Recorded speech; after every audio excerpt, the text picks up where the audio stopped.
ओम जयंती मंगला काली भद्रकाली कपालिनी दुर्गा क्षमा शिवा धात्री स्वाहा स्वधा नमोस्तुते भगवत्यै नमः पराम्बिकायै नमः। तो चलिए हम लोग पिछले पाठ में देख रहे थे सर्वेषामपि पदार्थानां यथा यथम उक्तेषु अंतर्भावात् सप्त एव पदार्था इति सिद्धम। दुनिया में जितने भी पदार्थ है उन सभी पदार्थों का ये जो उक्त 7 पदार्थ है, कौन 7 पदार्थ? द्रव्य, गुण, कर्म, सामान्य, विशेष, समवाय और अभाव, इन्हीं में अंतर्भाव हो जाता है। कोई अतिरिक्त पदार्थ नहीं है। एतावता क्या आ गया?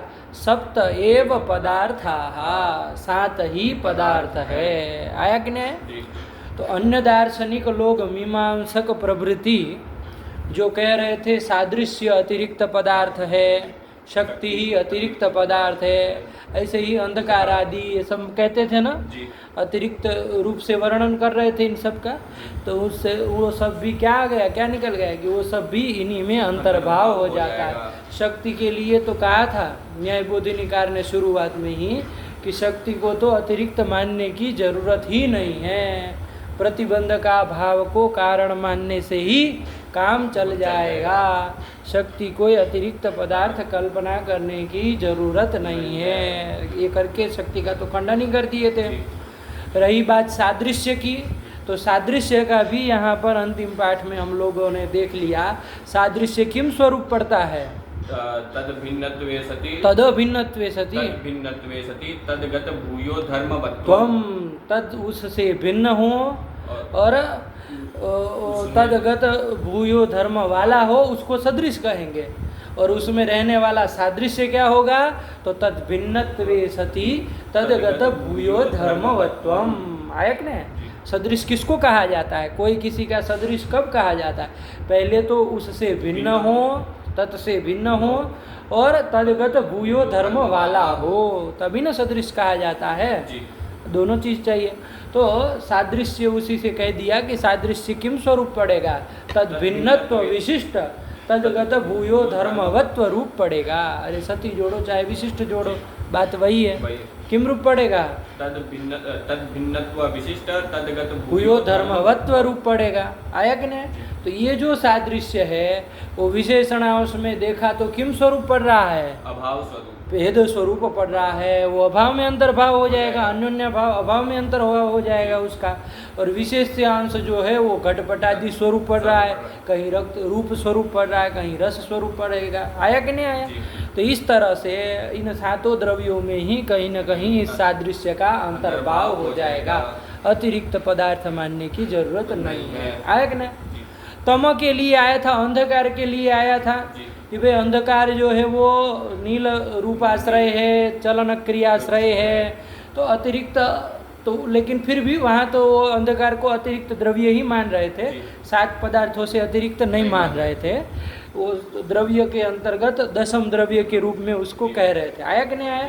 लेकिन फिर भी उसका भी उन्होंने कह दिया कि अंधकार कोई अतिरिक्त द्रव्य मानने की जरूरत नहीं है, वो उसको तेजो भाव स्वरूप मान लेने से ही अभाव में ही अंतर्भाव हो जाएगा, कोई अतिरिक्त द्रव्य नहीं है। आया कि नहीं? खैर उसको अतिरिक्त पदार्थ मान भी नहीं रहे थे, वो द्रव्य में ही न ले जा रहे थे, 10म द्रव्य के रूप में निरूपण करना चाह रहे थे, लेकिन उसका भी पर खंडन कर दिया, उसको अभाव में अंतर्भाव कर दिया। इस तरह से वो जितने भी पदार्थ है वो सारे के सारे पदार्थ इन 7 में अंतर्भाव हो जाते हैं। आया कि नहीं? और इतना ही नहीं, न्याय दर्शनोक्त जो 16 पदार्थ है, प्रमाण प्रमेय, याद है 16 पदार्थ क्या क्या है? प्रमाण प्रमेय संशय दृष्टांत, संशय विपर्यय, क्रम से बोलो। हाँ, प्रमाण प्रमेय संशय प्रयोजन, प्रमाण प्रमेय संशय प्रयोजन दृष्टांत सिद्धांत अवयव तर्क निर्णय वाद जल्प वाद जल्प वितंडा हेत्वाभास छल जाति और निग्रह स्थान, ये हो जा रहे हैं। सही से बोले ना, देख के ध्यान से बोलो। सूत्र याद है कि नहीं? प्रथम सूत्र याद है? बोलो सूत्र ही बोलो। प्रमाण प्रमेय प्रयोजन प्रमाण प्रमेय संशय। अब ऐसे करोगे तो कहाँ गिनती चली जाएगी, 10-10 बार एक ही पदार्थ को बोलोगे तो। प्रमाण प्रमेय संशय प्रयोजन दृष्टांत सिद्धांता वयव तर्क निर्णय वाद जल्प वितंडा हेत्वाभास छल जाति निग्रह स्थान। छल जाति दो जगह क्यों बोल देते हो? कल भी बोल रहे थे छल जाति निग्रह स्थानानां तत्व ज्ञानान्निश्रेय साधिगम। हाँ, ये गौतम सूत्र का, न्याय सूत्र का प्रथम सूत्र है। आया ना? अर्थ भी सूत्र का आ ही गया कि प्रमाण प्रमेय आदि जो ये सब पदार्थ है, तेषाम तत्व ज्ञानान निश्रेयसाधिगम। इन 16 पदार्थों के, कौन 16 पदार्थ? प्रमाण प्रमेय आदि जो 16 पदार्थ है, उनके तत्व ज्ञान से निश्रेयस की प्राप्ति होती है। निश्रेयस यानी मोक्ष की प्राप्ति होती है। आया कि नहीं आया? तो ये जो 16 पदार्थ है वो न्याय दर्शन में कहे गए हैं। तो उन 16 पदार्थों का भी यहाँ 7 पदार्थों में अंतर्भाव हो जाता है। आया कि नहीं आया? एतावता सप्त एव पदार्थाः इति सिद्धम। यही वैशेषिकों का सिद्धांत है, 7 ही पदार्थ। आया कि नहीं आया? है ना? तो उसी चीज को यहाँ पर मूल में निरूपण कर दिया। कोई दिक्कत नहीं ना? अब ये विचार करना हो कि वो प्रमाण प्रमेय आदि 16 पदार्थ है, तो कौन से पदार्थ का किसमें अंतर्भाव होगा? तो उन्होंने कहा विस्तरस्तु अन्यत्र अनुसंधेयः। विस्तार से इनका अंतर्भाव यदि आपको देखना हो तो वो अन्यत्र न्याय सिद्धांत मुक्तावली या तो अन्य टीका टिप्पणियों में देखना चाहिए कि किस पदार्थ का कहाँ अंतर्भाव होगा। तो वहाँ मुक्तावली आदि पढ़ते हैं, है ना? चाहे इधर दीपिका विपिका में भी बहुत अच्छे से निरूपण किया है ना, एक एक पदार्थ को निकाल करके कि भाई ये पदार्थ है तो इसका कहाँ अंतर्भाव होगा, कहना पड़ेगा ना। खाली आप बोल देने से तो नहीं होगा कि अंतर्भाव हो गया।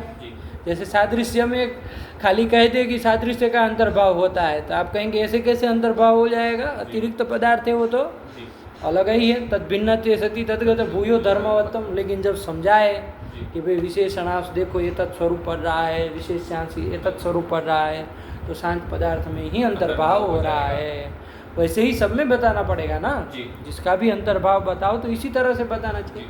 लेकिन यहाँ ग्रंथ विस्तार न हो जाए इसलिए इन्होंने कह दिया अधिगम तो अन्यत्र अनुसंधेय। आया कि नहीं? विस्तरस्तु अन्यत्र अनुसंधेय। इसी के साथ ये न्याय बोधिनी हो ही गई थी अंतिम पाठ में। इसके बाद हम लोग पदकृत्य देख रहे थे, उसी को देखना है ना हम लोगों को। थोड़ा बहुत हुआ भी था, एक बार अच्छे से देख लो, व्यवस्थित कर लिया जाए।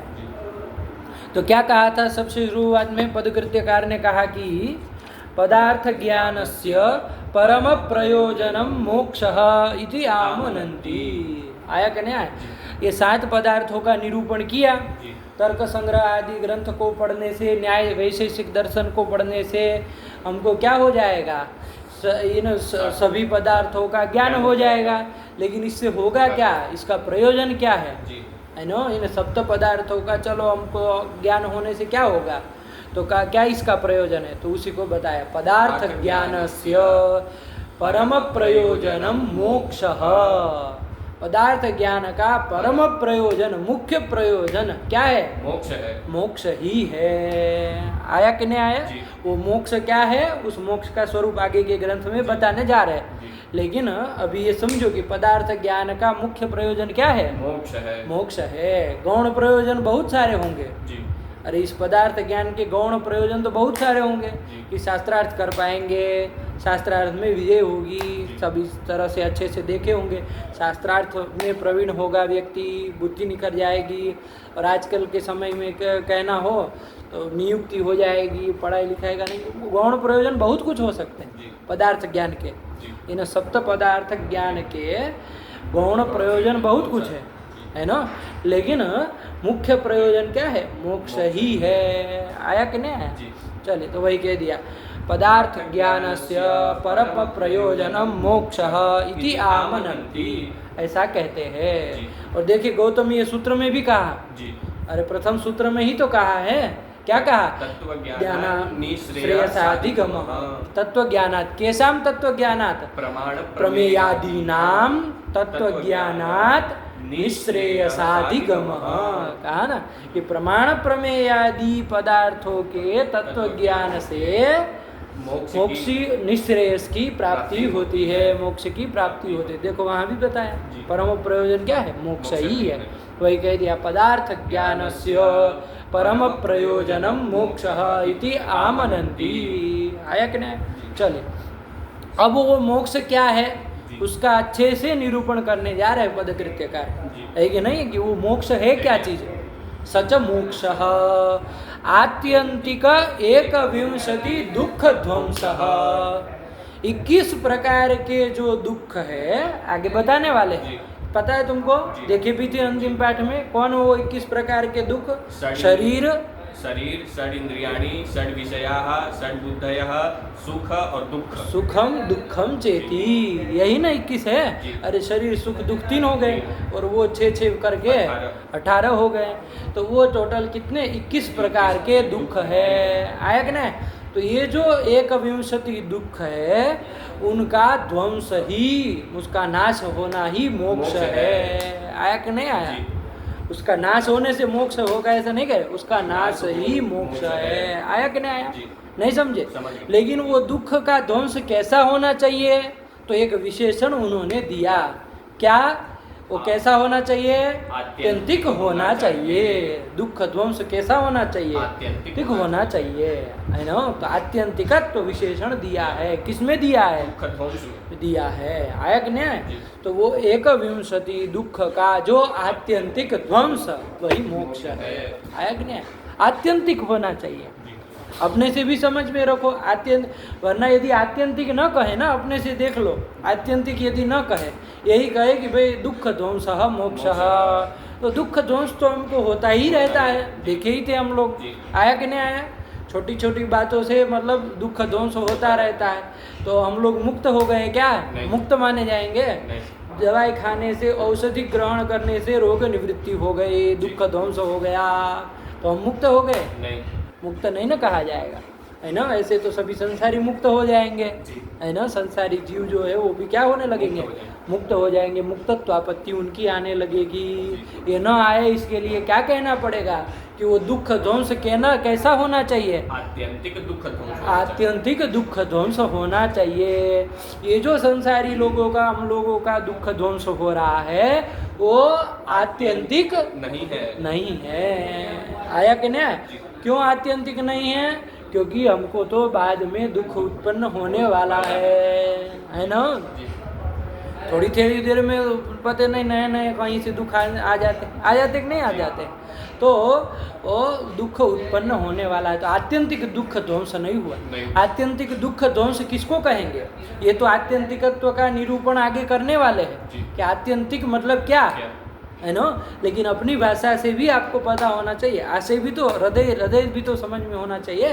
खाली पता चला पंक्ति के रटते रह गए, ऐसे ही कुछ पता नहीं है। आया कि नहीं? आत्यंतिक दुख ध्वंस मतलब क्या? कि फिर से दुख उत्पन्न न होने वाला हो, है ना? एक बार दुख ध्वंस हो जाए तो उसके बाद कोई नए दुख की उत्पत्ति न हो, कोई नया दुख न आए। आया कि नहीं आया?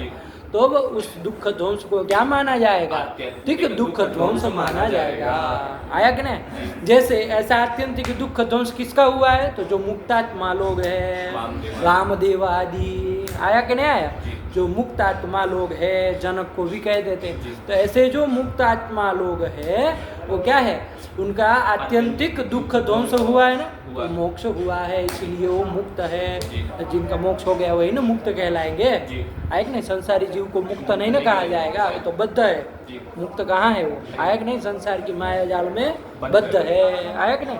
तो वो जो वामदेवादि है उनका दुख ध्वंस कैसा दुख ध्वंस हुआ है? आत्यंतिक दुख ध्वंस हुआ है। उनका भविष्यत काल में कोई दुख होने वाला नहीं है। तो आत्यंतिक दुख ध्वंस है, इसलिए वो उसका मोक्ष हो गया है और उनको मुक्त कहा जाता है। अरे जिनका मोक्ष हो गया उन्हीं को मुक्त कहा जाएगा। चलिए, तो ये इसकी बात है।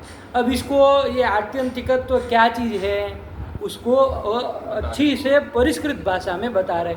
ये तो हम लोग सामान्य सरल भाषा में बाल बोध भी हो जाए, है ना, ये भी आना चाहिए। देखो बाबू, एक चीज़ ये चीज़ समझना कि भाई वो परिष्कार का ग्रंथ तो आए ही आए, वो तो जरूरी है ही, लेकिन उसको सरल से सरल भाषा में भी आपको आना चाहिए, निकालना कि उसका मतलब क्या है, आशय क्या है।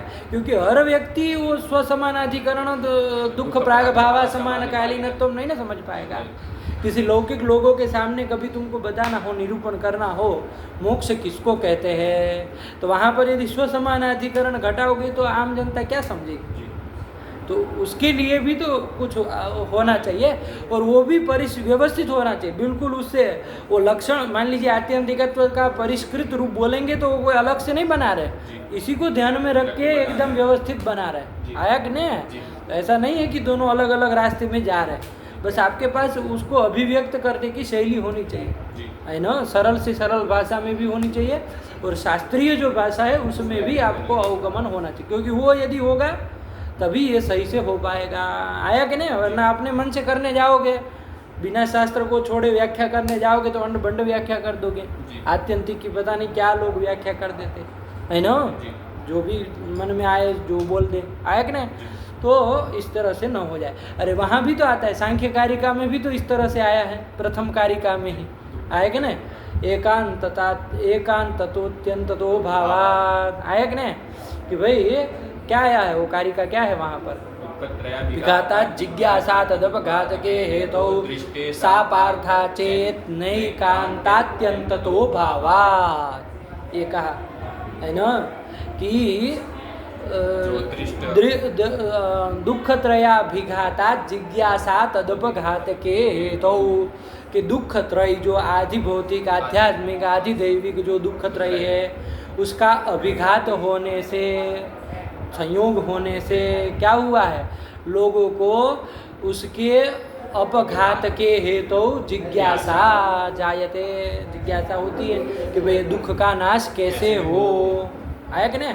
दुख त्रयाभिघातात् जिज्ञासा तदपघात के हेतु, दुख त्रयाभिघात के हेतु जिज्ञासा, दुख त्रय के अभिघात मतलब नाश कैसे हो, इस विषय में जिज्ञासा होती है कि भैया इन दुखों का नाश कैसे हो। हर आदमी तो यही चिंता करता है कि ये दुख आ गए है, इसका नाश कैसे हो। आया कि नहीं है? तो वहाँ शंका हुई, उसके बाद तीसरे चरण में शंका है कि दृष्टे सा अपार्था, है ना, कि दृष्ट प्रयोजन तो है उस दुख की निवृत्ति करने के लिए, दृष्ट प्रयोजन है, दृष्ट साधन तो है हमारे पास उस दुख की निवृत्ति करने के लिए, दृष्ट हमारे पास उपाय है ना। मान लीजिए किसी को बुखार आया तो उसमें जिज्ञासा क्या करनी है, हॉस्पिटल में जाके डॉक्टर को दिखा के गोली ले आए, मेडिकल से दवाई ले आए, औषधि ग्रहण कर ले, है ना। तो जिस तरह का दुख है उस अनुसार लौकिक उपाय है ही, सबके विद्यमान है। आया कि नहीं? तो दृष्टे सा जिज्ञासा अपार्था, दृष्ट लौकिक उपाय होने के कारण वो जिज्ञासा जो है वो अपार था, व्यर्थ था, वो जिज्ञासा करने का कोई प्रयोजन ही नहीं है ना। क्या करेंगे, अरे लौकिक उपाय से दुख की निवृत्ति हो ही जाएगी। तो उसका फिर खंडन किया चौथे चरण में, इति चेत न, है ना, दृष्टे सा पार्था चेत न। क्यों भैया? ये यदि आप कहते हो कि वो लौकिक, क्या कहा पूर्व पक्षी शंका करने वाले ने क्या कहा कि लौकिक उपाय होने के कारण आप उसके दुख की निवृत्ति के लिए जो उपाय की जिज्ञासा कर रहे हैं वो व्यर्थ है, कोई आवश्यकता नहीं है, अपार था, व्यर्थ था। आया कि नहीं? तो कहा इति चेत न। क्यों? क्योंकि एकांततात्यंततो भावात्, एकांतात्यंततो भावात्, क्योंकि लौकिक उपाय से दुख की निवृत्ति तो होगी लेकिन वो एकांततः नहीं होगी, अत्यंततः नहीं होगी, नहीं ना होगी, एकांततः नहीं होगी और अत्यंततः नहीं होगी। दो किया, एकांततः नहीं होगी मतलब क्या? मतलब कि क्या मतलब दोनों का अंतर करो। अरे एकांतात्यंत क्या कहा, इति चेन नैकांतात्यंततो भावात्, मतलब एकांततः नहीं होगी और अत्यंततः नहीं होगी। अत्यंत आत्यंतिक नहीं होगी, मतलब निवृत्ति हो भी जाएगी तो पुनरुत्पत्ति हो जाएगी। लौकिक उपाय से मान लीजिए अभी आपने दवाई ली, बुखार चला गया, जी 6 महीने बाद वापिस आएगा, महीने भर बाद में आएगा, 2 दिन बाद फिर आ सकता है। जी हमेशा के लिए निवृत्ति नहीं हुई तो अत्यंततः निवृत्ति नहीं हुई। आया कि नहीं आया? जी। और एक और कहा एकांततः भी नहीं हो रही है, ये भी कहा। उसका क्या मतलब? पढ़े हो ना, तुम तैयारी करते हो, क्या मतलब इसका कि बताना। चलो पता हो तो बताओ, ये तुक्के बंद मारना। नहीं, मतलब कि भविष्यकालीन में तो दुख आना ही है, तो वो तो अत्यंततः अभावात कह दिए ना, तो उसकी एकांतात्यंत तो भावात 2 कह रहे हैं ना। तो वो दुख ना आए अरे उसका खंडन न करना है अभी तो, कि लौकिक उपाय से दुख की निवृत्ति एकांततः नहीं होती है, अत्यंततः नहीं होती है। तो अत्यंततः नहीं होती है ये तो आ गया जी कि भैया हमेशा के लिए वो नहीं होता है, तो क्षणिक हो जाएगी, बाद में फिर वापस दुख आ जाएगा। तो अत्यंततः निवृत्ति नहीं हुई। एकांततः का क्या मतलब है? चलो कोई नहीं, विचार करना, देखना क्या है। अरे ध्यान से कोई भी पढ़ते हो किसी चीज़ को तो एक एक शब्द को ध्यान से निकाल कर देखो। चलो तो प्रकृति में आ जाओ। तो हमको यहाँ पर कहना है कि जो आत्यंतिक 21 दुख ध्वंस है वही मोक्ष है। आया कि नहीं आया? जो आत्यंतिक 21 दुख ध्वंस है वही मोक्ष है। बैठ गई बात? चलिए अब आगे चला जाए, यहीं तक हो गया था। अब इसके बाद हम लोगों को देखना है आत्यंतिकत्व क्या है। ध्यान से करो। आत्यंतिकत्वं च स्वसमानाधिकरण दुख प्राग भावा समान कालीनत्वम, आत्यंतिकत्व जो दुख ध्वंस में विशेषण दिया है वो क्या है? तो उसको बताया, स्वसमानाधिकरण दुख प्राग भावा समान कालीनत्वम। स्व से किसको लोगे? दुख ध्वंस को ही लोगे। आया कि नहीं?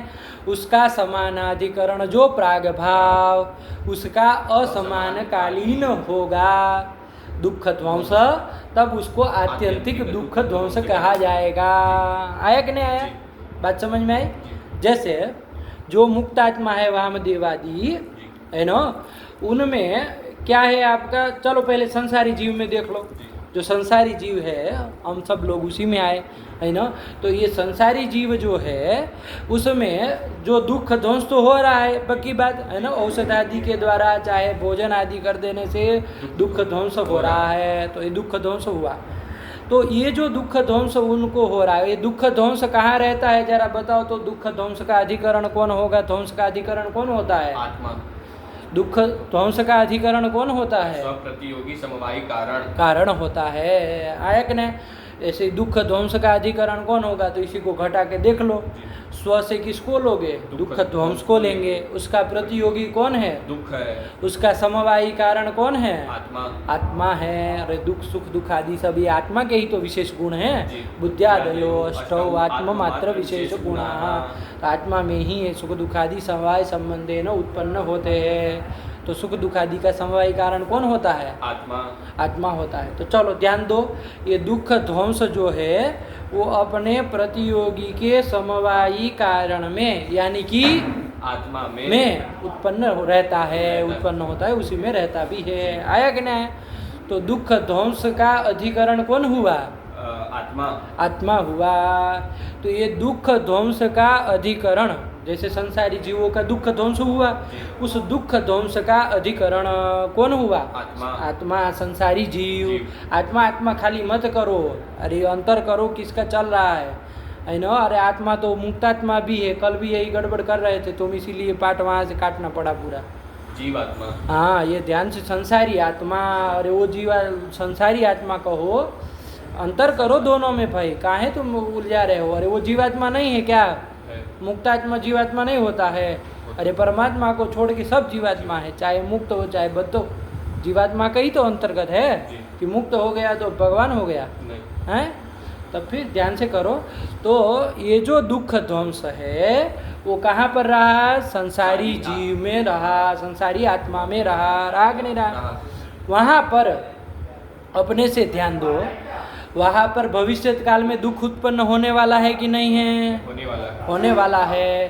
तो भविष्य काल में जो दुख उत्पन्न होगा उस दुखों का अभी उस आत्मा में क्या है? प्राग भाव है। दुख का प्राग भाव है कि नहीं है? तो क्या हुआ, संसारी आत्मा में दुख ध्वंस भी है एतत्कालीन और भविष्य काल में होने वाले दुखों का प्राग भाव भी है कि नहीं है? तो दुख स्व से लिया दुख ध्वंस, उसका समानाधिकरण कौन हो गया? सारी आत्मा।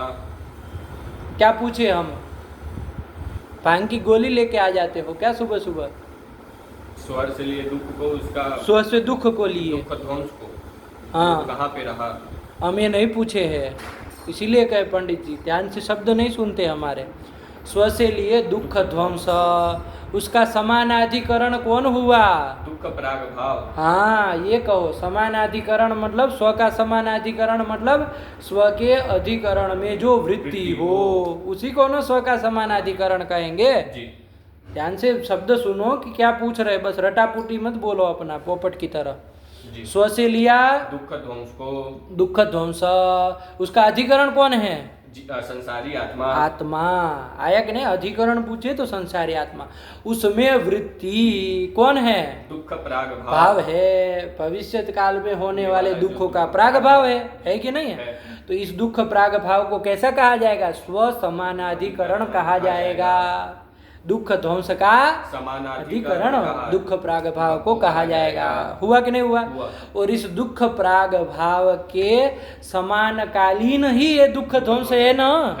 संसारी जीव का जो दुख ध्वंस हो रहा है औषधादि के द्वारा, वो दुख ध्वंस उस दुख प्राग, ऐसे दुख प्राग भाव का समानकालीन है कि असमानकालीन है? समानकालीन। समानकालीन ही है। आया कि नहीं आया?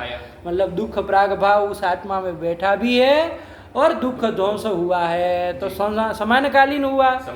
तो समानकालीन होने के कारण उसको आत्यंतिक दुख ध्वंस नहीं कहेंगे।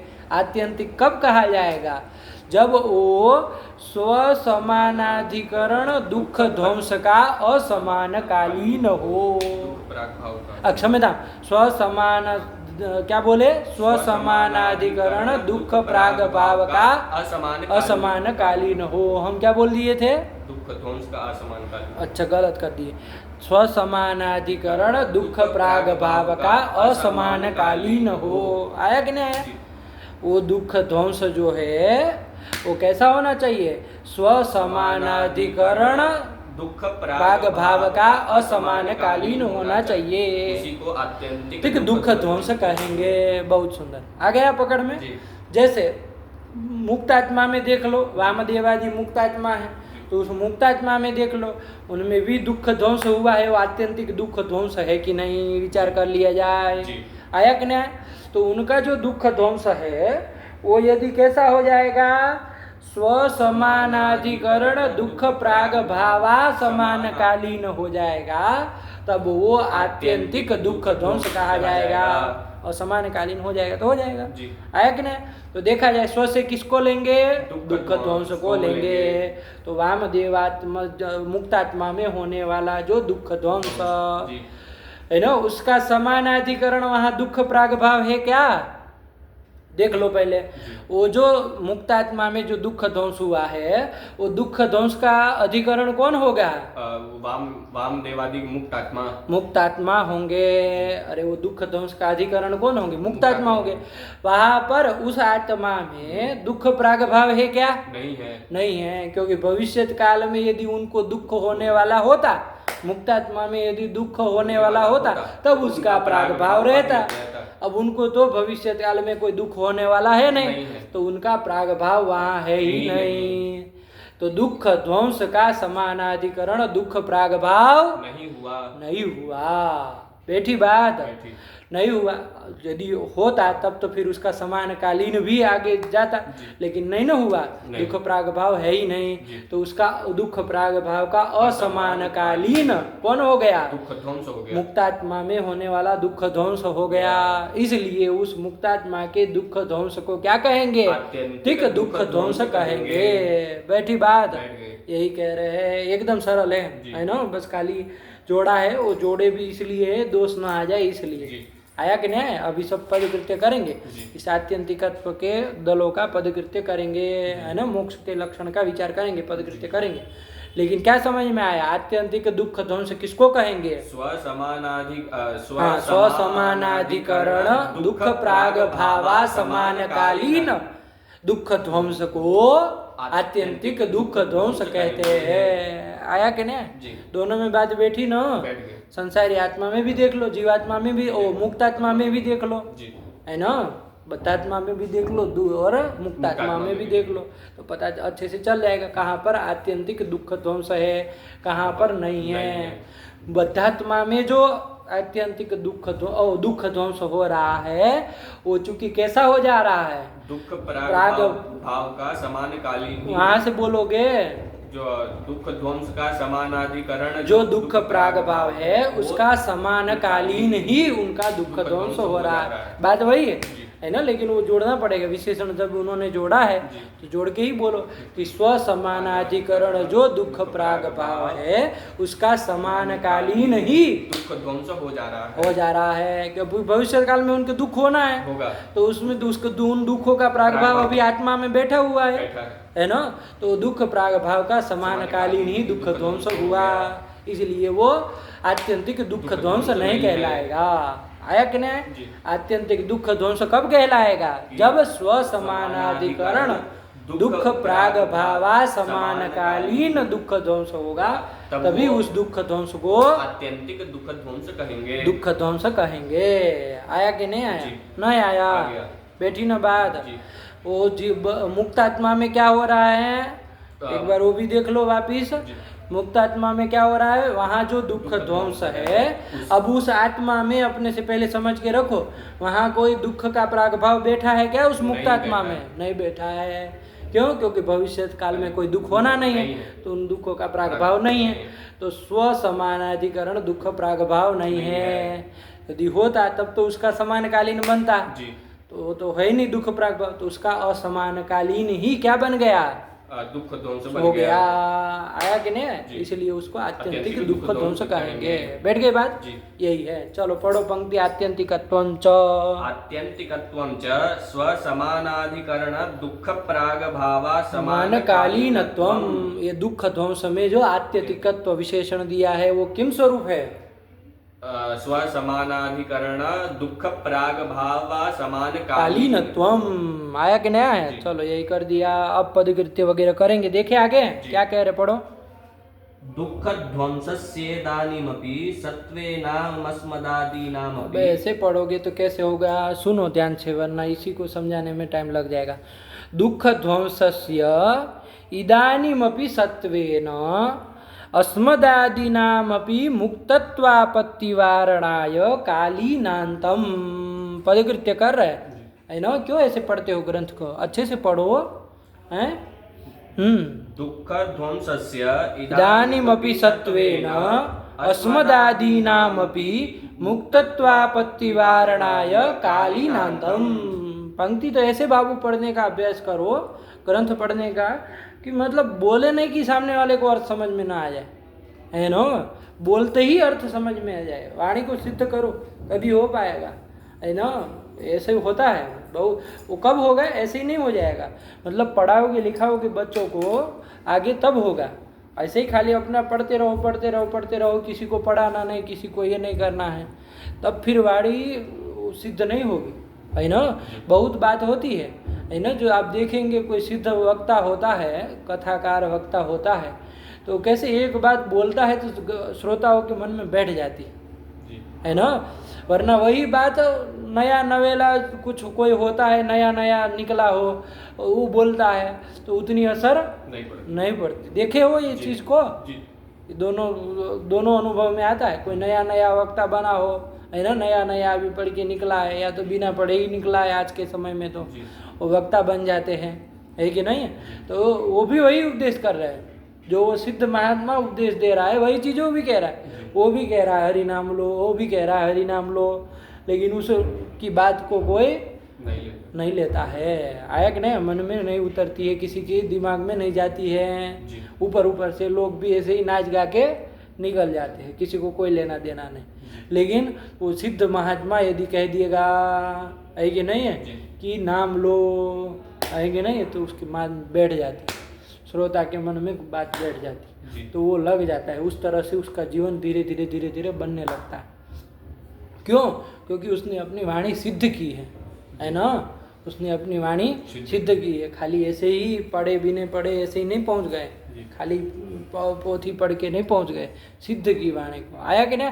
तो इस तरह से मतलब कहने का तात्पर्य, वाणी को सिद्ध करो बाबू, है ना? बच्चों को पढ़ाओ बिठा करके, है कि नहीं? इन ग्रंथों को जो पढ़े हो उसको पढ़ाओ। अब तर्क संग्रह होने आया, आराम से अब कराया जा सकता है।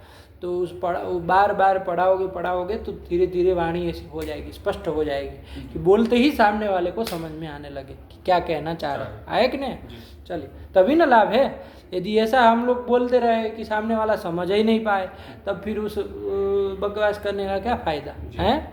बहुत ऐसे भी वक्त देखने को मिलते हैं, ध्यान से देखो तो, कि आधा घंटा घंटा भर बोलेंगे, आएगा कुछ समझ में नहीं श्रोता को, है कि नहीं है, बह जाएगा इधर उधर।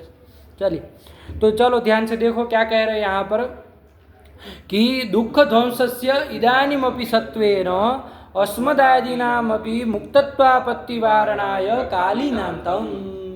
ये कालीनांत विशेषण दिया है ना? अरे स्वसमानाधिकरण दुख प्राग भावा समान कालीन, यहाँ तक का ये आत्यंतिक का ही तो अर्थ है। तो ये जो आत्यंतिक विशेषण दिया है, कहाँ पर दिया है? कालीनांत विशेषण कहाँ दिया है? दुख ध्वंस में दिया है। वो हटा दो भैया, वो कहा, वो हटा दो, उसी का पदकृत्य कर रहे हैं ना, तो उसको हटा दो। तो क्या बन जाएगा? एक विंशति दुख ध्वंस मोक्ष, सामान्य रूपेण हो गया।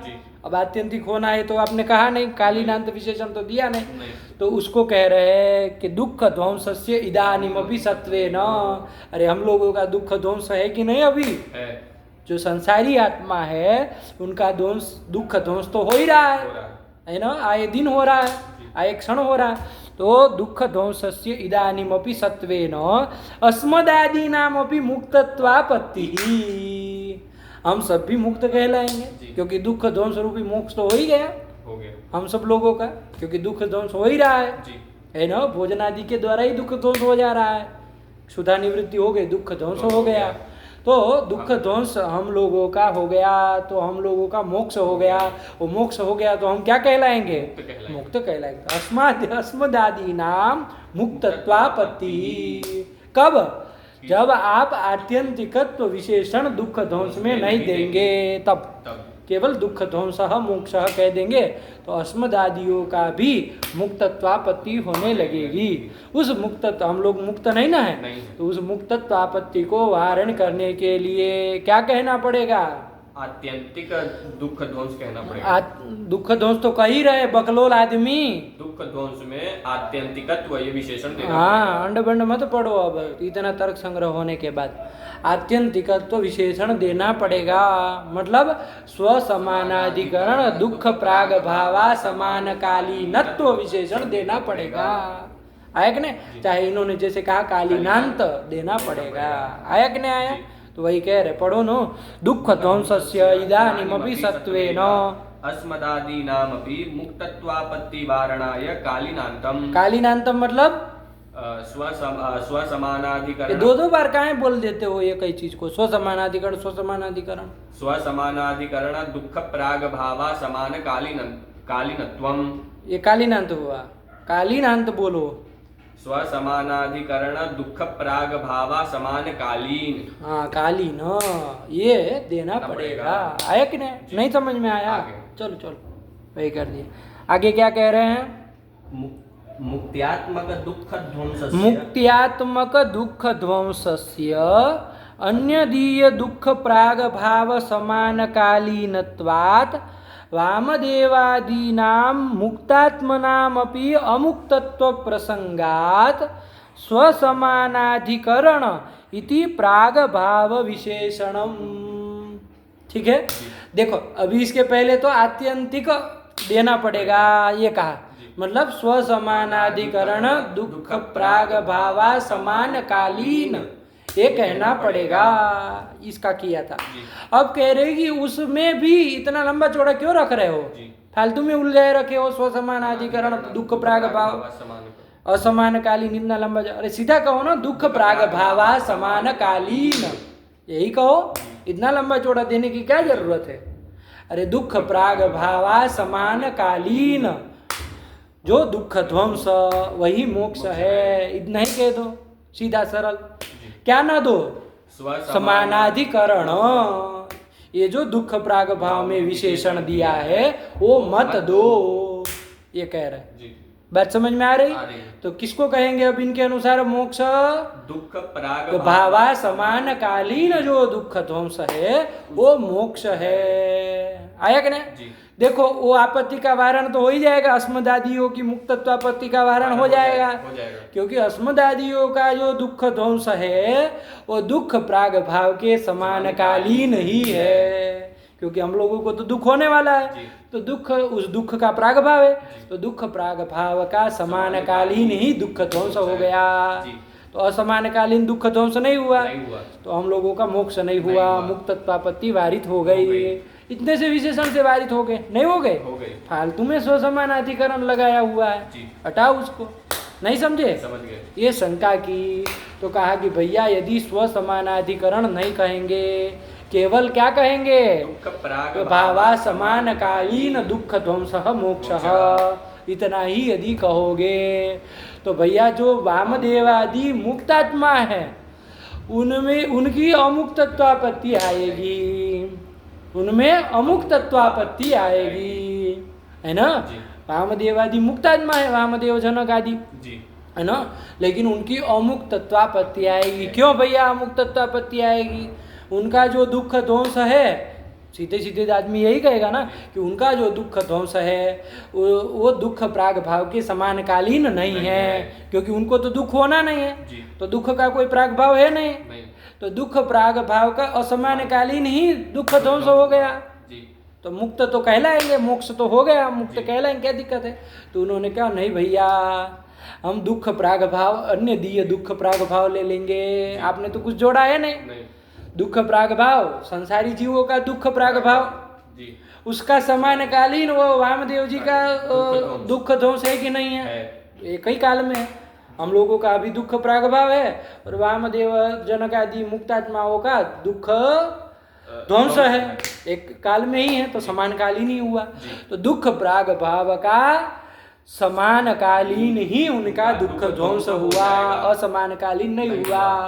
तो मोक्ष का लक्षण वहां नहीं गया, तो उनको मुक्त नहीं कहा जाएगा, मुक्तत्वापत्ति अमुक्तत्वापत्ति की है ना, अमुक्तत्वापत्ति आएगी। वही कह रहे, ध्यान से पंक्ति से लगाओ कि मुक्त्यात्मक जो दुख ध्वंस, मुक्त्यात्मक दुख ध्वंस मतलब मुक्ति स्वरूप मोक्ष स्वरूप जो दुख ध्वंस है वो अन्य दिए दुख प्राग भाव समानकालीन है कि नहीं है? अरे वामदेव जो में जो मुक्ति स्वरूप मोक्ष स्वरूप जो दुख ध्वंस है वो अन्य दिए दुख प्राग भाव का समानकालीन है कि नहीं है? तो दुख प्राग भाव समानकालीन ही उनका दुख ध्वंस हुआ, असमानकालीन नहीं हुआ। वही तो कह रहे कि मुक्ति स्वरूप जो दुख ध्वंस, वो दुख ध्वंसस्य अन्यदीय दुख प्राग भाव समानकालीनत्वाद वामदेवादीनां मुक्तात्मनामपि अमुक्तत्व प्रसंगा। जो वामदेवादि मुक्त पुरुष है उनके अमुक्तत्व की आपत्ति आएगी। आ जाएगी कि नहीं आ जाएगी? इस आपत्ति का वारण करने के लिए आपत्ति वारणाय अमुक्तत्व प्रसंगात स्वसमानाधिकरण इति प्राग भाव विशेषणम। स्वसमानाधिकरण ये विशेषण देना पड़ेगा, किसमें? प्राग भाव में। कि वो जो आप प्राग भाव ले रहे, आप कर क्या रहे थे? ध्यान दो।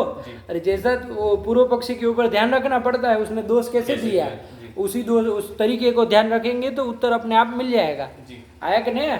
चोर को प्रवेश करने का छिद्र यदि आप ध्यान से देखोगे कहाँ से प्रवेश करता है तो अपने आप आपको समाधान समझ में आ जाएगा चोर को रोकने का। आया कि नहीं? ऐसे ही पूर्व पक्षी के ऊपर ध्यान रखना पड़ता है कि क्या करके दोष दे रहा है। उसने हालांकि क्या की, दुख प्राग भाव अन्य का ले लिया और उसका समानकालीन दुख ध्वंस उनका बना दिया और अमुक्ततापत्ति दी, एक है ना। तो कहा कि भैया हम कह देंगे स्व समानाधिकरण है ना, वो दुख ध्वंस का समानाधिकरण ही दुख प्रागभाव लेना है, किसी अन्य का नहीं ले सकते हैं। जिस दुख ध्वंस को आप मोक्ष कह रहे हैं, मुक्ति स्वरूप जो दुख ध्वंस है उसका समानाधिकरण दुख प्रागभाव लेना है। आया कि नहीं? तो देखो उस दुख ध्वंस जो वामदेव आदि का दुख ध्वंस ले रहे हैं उसका समानाधिकरण दुख प्रागभाव है क्या? नहीं है। अरे वो जो दुख ध्वंस है, मुक्ति रूप दुख ध्वंस, उसका अधिकरण कौन है? मुक्तात्मा है। उसमें दुख प्रागभाव है क्या? नहीं है। संसारी आत्मा में भले दुख प्रागभाव हो, मुक्तात्मा में दुख प्रागभाव नहीं है। जब है ही नहीं तो उसका समानकालीन दुख ध्वंस नहीं बनेगा, असमानकालीन ही हो गया। अब आप अन्य का दुख प्रागभाव नहीं ले सकते है ना, क्योंकि वो मुक्तात्मा का जो दुख ध्वंस है उसका समानाधिकरण वो दुख प्रागभाव नहीं है। आगे आगे नहीं आगे, तो इससे वारण हो जाएगा। जब स्वसमानाधिकरण दुख प्रागभाव कह देंगे तो वारण हो जाएगा। वही कह रहे नहीं बेटी बात, चलो वही कह रहे कि अमुक तत्व प्रसंगात स्वसमानाधिकरण इति प्रागभाव विशेषणम, ये वो आपत्ति वारण करने के लिए विशेषण देना पड़ेगा। तो अब किसको मोक्ष कहेंगे? तो पूरा बोलो, स्वसमानाधिकरण दुख प्रागभावा समानकालीन दुख ध्वंस मोक्ष। आया कि नहीं? यही मोक्ष है। बैठ गया लक्षण अच्छे से, कोई दिक्कत नहीं है। आया कि नहीं? चलो, कल थोड़ा खिंच पिच हो रहा था, पाठ भी सही हुआ नहीं था, वो आवाज़ भी दूसरी पता नहीं उस समय क्या आ रही थी, नाव की आ रही थी, कुछ आ रही थी, इसलिए उसको हटा ही दिए थे। तो यहीं से हम कहे आज शुरू से ही पदकृत्य से करेंगे पाठ। चलिए, तो कोई बात नहीं, हो गया ना, समझ में आ गया? कोई समस्या इसमें नहीं है। चलो आगे चले। दुखानी चैक। अब ये यहाँ का मोक्ष का स्वरूप बता दिया है ना। आत्यंतिक एक विंशति दुख ध्वंसा मोक्ष है ना। आत्यंतिक का भी अच्छे से निरूपण करके पूरा आ गया। अब वो एक विंशति दुखों का ध्वंस मोक्ष कहा था, तो एक विंशति दुख क्या क्या है बताना पड़ेगा ना। पहले आत्यंतिक का निरूपण किया, अब वो एक विंशति दुख कौन कौन है वो बताने जा रहे हैं। आया कि नहीं? क्या है भैया एक विंशति दुख? चलो, दुखानी च एक विंशति ही, दुखानी च एक विंशति ही। एक विंशति ही कहाँ का रूप है? ये प्रथमा एक वचन का रूप है। आया कि नहीं? दुखानी बहुवचन है, ये एक विंशति ही एक वचन है। ऐसे कैसे? अरे नियम है, एक ठो नियम। क्या ठो नियम? क्या है एक ठो नियम? बूढ़े हो गए हो ऐसे कह रहे हो तुम, जैसे भूल भल जाते हैं बूढ़े लोग, तो नहीं कहते अरे कुछ है, कुछ था, पढ़े थे संख्या में एक अरे अभी पढ़ रहे। अरे विंशत्याद्याः सदैकत्वे, विंशति आदि हमेशा सदा एक वचन में ही रहता है। विंशति ही, एक विंशति ही, द्वाविंशति ही एक वचन में ही रहता है। आया कि नहीं? जैसे विंशति ही ब्राह्मणा, ब्राह्मण तो चलेगा, बहुत सारे ब्राह्मण हैं तो बहुवचन होगा, लेकिन विंशति शब्द जो है वो एक वचन में ही चलेगा। विंशत्याद्याः सदैकत्वे, सदैकत, सुनो तो सही, सुनते नहीं हो, फिर अंड बंड, फिर ध्यान नहीं देते हो, अपने मन से बोलते रहते हो पीछे पीछे कुछ। विंशत्याद्याः सदैकत्वे, तो शब्द सुने नहीं, बस बोले जा रहे हो, अता पता कुछ है नहीं पदार्थों का। विंशत याद हो श्लोक तब तो बोले, बात आदमी समझ में आए। याद है नहीं, बस खाली दिखाना है कि हमको याद है, लेकिन गलत बोल रहे हो, कब सही होगा फिर? विंशत्याद्याः सदैकत्वे, विंशति आदि सदा एक वचन में ही चलते हैं। तो विंशति ही ब्राह्मणाः क्या कहा जाता है? विंशति ही ब्राह्मणाः। हाँ, ब्राह्मणा को देखिए विंशति में बहुवचन नहीं किया जाता, वो एक वचन ही रहेगा। विंशति ही गावः, 20 गायें, तो विंशति ही एक वचन ही रहा ना, चाहे गावः बहुवचन रहे, लेकिन इधर एक वचन ही रहेगा। वैसे ही दुखानी च एक विंशति ही, 21 दुख है, तो दुख शब्द बहुवचन किया, बहुत सारे थे तो नपुंसकलिंग का है इसलिए दुखानी किया, लेकिन एक विंशति ही तो एक वचन में ही रहेगा। तो दुखानी च एक विंशति ही क्या क्या है भैया? तो बताया क्या है, पढ़ो। शरीरम शरीरम, ये जो शरीर है, चाहे पार्थिव शरीर हो, चाहे जलीय हो, तेजस हो, चाहे वायवीय हो, चारों में ही तो शरीर आए थे। जी। तो जो भी शरीर हो, वो शरीर जो है वो दुख है। आया कि नहीं आया? जी। शरीर जो है वो क्या है? दुख है। फिर क्या कह रहे? षडींद्रियाणि। षडींद्रियाणि, 6 इंद्रिया। कौन 6 इंद्रिया? घ्राण रसना घ्राण, रसना, चक्षुः, त्वक्, श्रोत्र, और मन। श्रोत्र की श्रोत्रम, विभक्ति विभक्ति कुछ पता नहीं, हिंदी बोल रहा है मूर्ख तरीका। घ्राण रसना। घ्राण कौन कहाँ का रूप है ये? घ्राणम। घ्राणम होता है कि घ्राणम ही है? अरे वहाँ भी ध्यान दोगे तो पता चल जाए। इंद्रियम रस गंधग्राहकम घ्राणम, तो घ्राणम कह दो। वहाँ ध्यान रखो तो जैसा है वैसे बोल दो। घ्राणम, रसना, चक्षुः, त्वक्, श्रोत्रम, मनः, यही ना है? जी। 6 इंद्रियां नहीं आ रही है, नाम भी नहीं आ रहे, बताओ। घ्राणम रसना चक्षुः त्वक् श्रोत्रम और मनः। हाँ, तुम हिंदी में ही बोल दो, चलो क्रम से फटाक से। घ्राण रसना चक्षु त्वक् श्रोत्र मन। श्रोत्र और मन, ये आपकी 6 इंद्रिया है। ये भी दुख है। षड इंद्रियाणी, आया कि नहीं आया? जी। फिर क्या कह रहे हैं? षड विषयाः। षड विषयाः, है ना? 6 प्रकार के विषय। आया कि नहीं? अरे वो इन 6 प्रकार की इंद्रिया थी, उन इंद्रियों के द्वारा ज्ञान होगा कि नहीं होगा? होगा। उन इंद्रियों के द्वारा घ्राणेन्द्रिय से घ्राणज प्रत्यक्ष होगा, इंद्रिय से रासन प्रत्यक्ष होगा। इस तरह से उन इंद्रियों से ज्ञान होगा। उस ज्ञान के विषय भी तो 6 प्रकार के होंगे। अरे घ्राणेन्द्रिय से ज्ञान हुआ, जैसे गंध का ज्ञान हुआ, तो वो जो ज्ञान हुआ उसका विषय कौन है? घ्राण है। मूर्ख तरीका। घ्राणेन्द्रिय से घ्राणेन्द्रिय का ज्ञान हुआ, गंध का ज्ञान हुआ। तो पागल हो का तुम? सुनते उनते नहीं हो? अरे घ्राणेन्द्रिय से जो ज्ञान हुआ, उस ज्ञान, किसका ज्ञान हुआ? घ्राणेन्द्रिय से गंध का ज्ञान हुआ। उस ज्ञान का विषय कौन होगा? गंध होगा। तो तुम तो कह रहे हो घ्राण होगा, कुछ बोल दे रहे हो। अरे ज्ञान का विषय कौन होगा? गंध होगा। गंध होगा। तो इस तरह से रसनेन्द्रिय से जो ज्ञान होगा, किसका ज्ञान होगा? मधुर रसादी होगा। रस का ज्ञान होगा। उस ज्ञान का विषय कौन होगा? मधुर रसादी। मधुर रस हो जाएंगे। आया कि नहीं आया? हो जाएंगे कि नहीं हो जाएंगे? तो रस विषय हो गया। इस तरह से उन इंद्रियों से जो जो ज्ञान हो रहा है, 6 इंद्रियां है, उन 6 इंद्रियों से 6 प्रकार का ज्ञान हुआ। उन 6 प्रकार के ज्ञान के विषय भी 6 प्रकार के विषय होंगे, नहीं होंगे? तो वो जो विषय है, गंध, रस आदि जो भी विषय है, रूप है ना, शब्द, स्पर्श, आया कि नहीं आया? वो सब क्या कहलाएंगे? विषय कहलाएंगे। षड विषया, उसी को कह रहे हैं। वो सब भी दुख है। और ध्यान रखना बाबू, एक चीज़ और समझो, षड विषया जब कह रहे तो वो 6 ही नहीं, विषय तो बाबा खाली जैसे चक्षुर इंद्रिय है, तो उस चक्षुर इंद्रिय के द्वारा किसका किसका? खाली रूप का ही ज्ञान होता है क्या? अरे संख्या का भी होता है। इन घटपटादियों का, द्रव्यों का नहीं होता है ज्ञान? होता है। तो फिर वो चाक्षुष ज्ञान का विषय कौन हो जाएगा? घटपटादि भी सब हो जाएंगे। आया कि नहीं? तो ये सब विषय के अंतर्गत ही आएंगे। तो फिर 6 कैसे कह दे रहे? अब तो बहुत सारे हो गए। तो ध्यान रखना, वो चाक्षुष ज्ञान का विषय एक करके एक ले रहे हैं। अरे चक्षुर इंद्रिय से होने वाला जो चाक्षुष ज्ञान है, उसका विषय सबको मिला के एक कह दिया।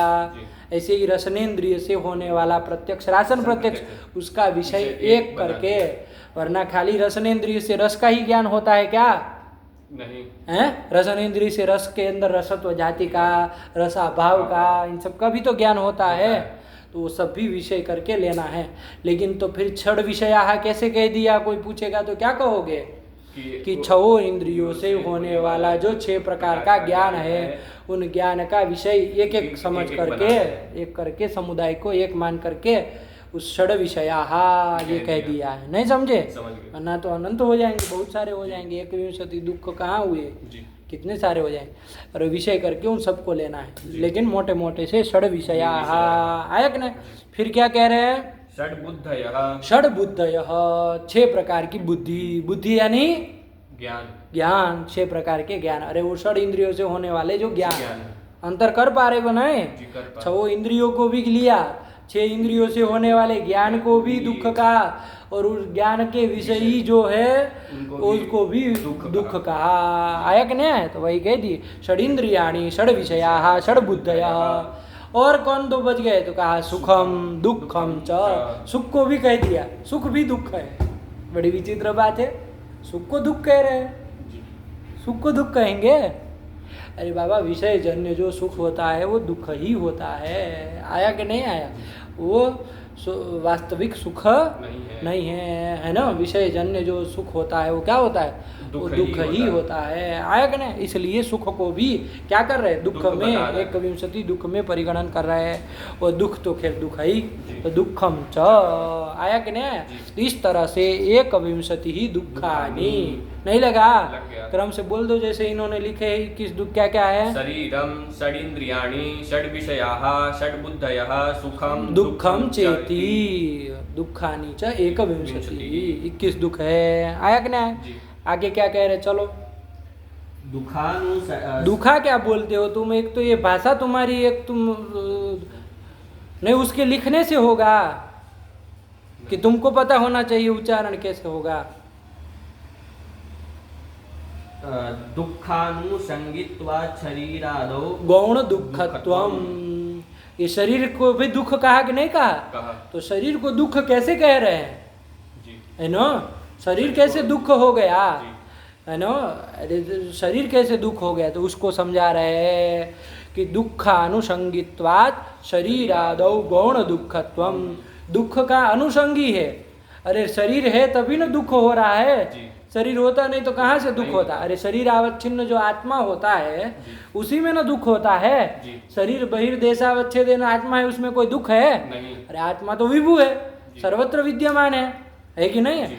तो लेकिन शरीर बहिर्देशावच्छेदेन आत्मा है, वहाँ कहाँ कोई दुख हो रहा है? नहीं ना हो रहा है। ये शरीर, इसलिए तो भोगायतनम शरीरम कहा था कि नहीं कहा था? कि भोग का आयतन है।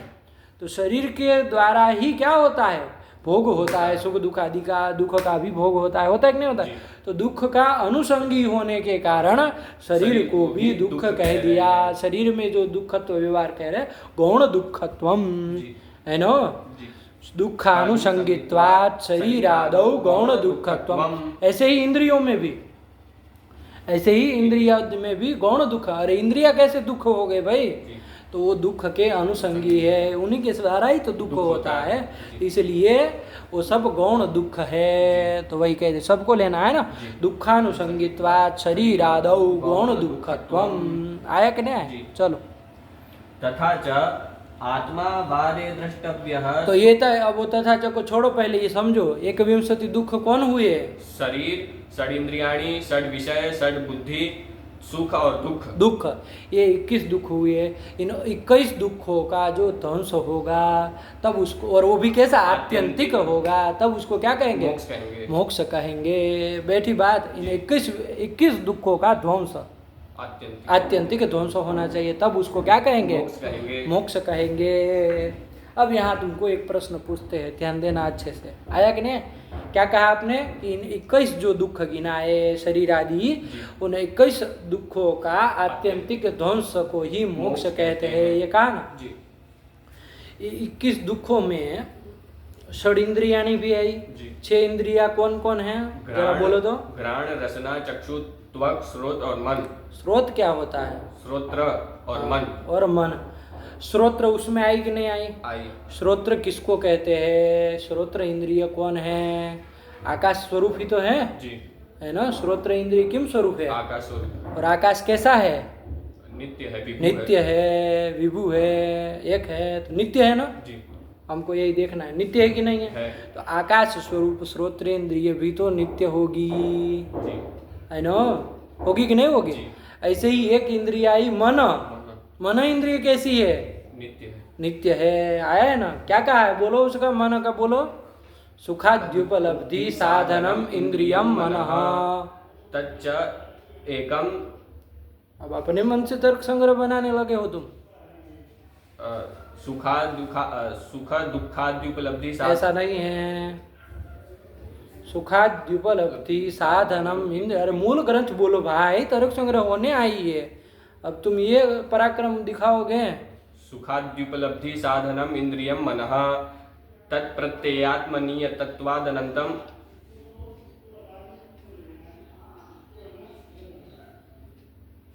देख के बोलो, शर्म नहीं आती है तुमको? इतने बड़े ढांढे हो गए हैं।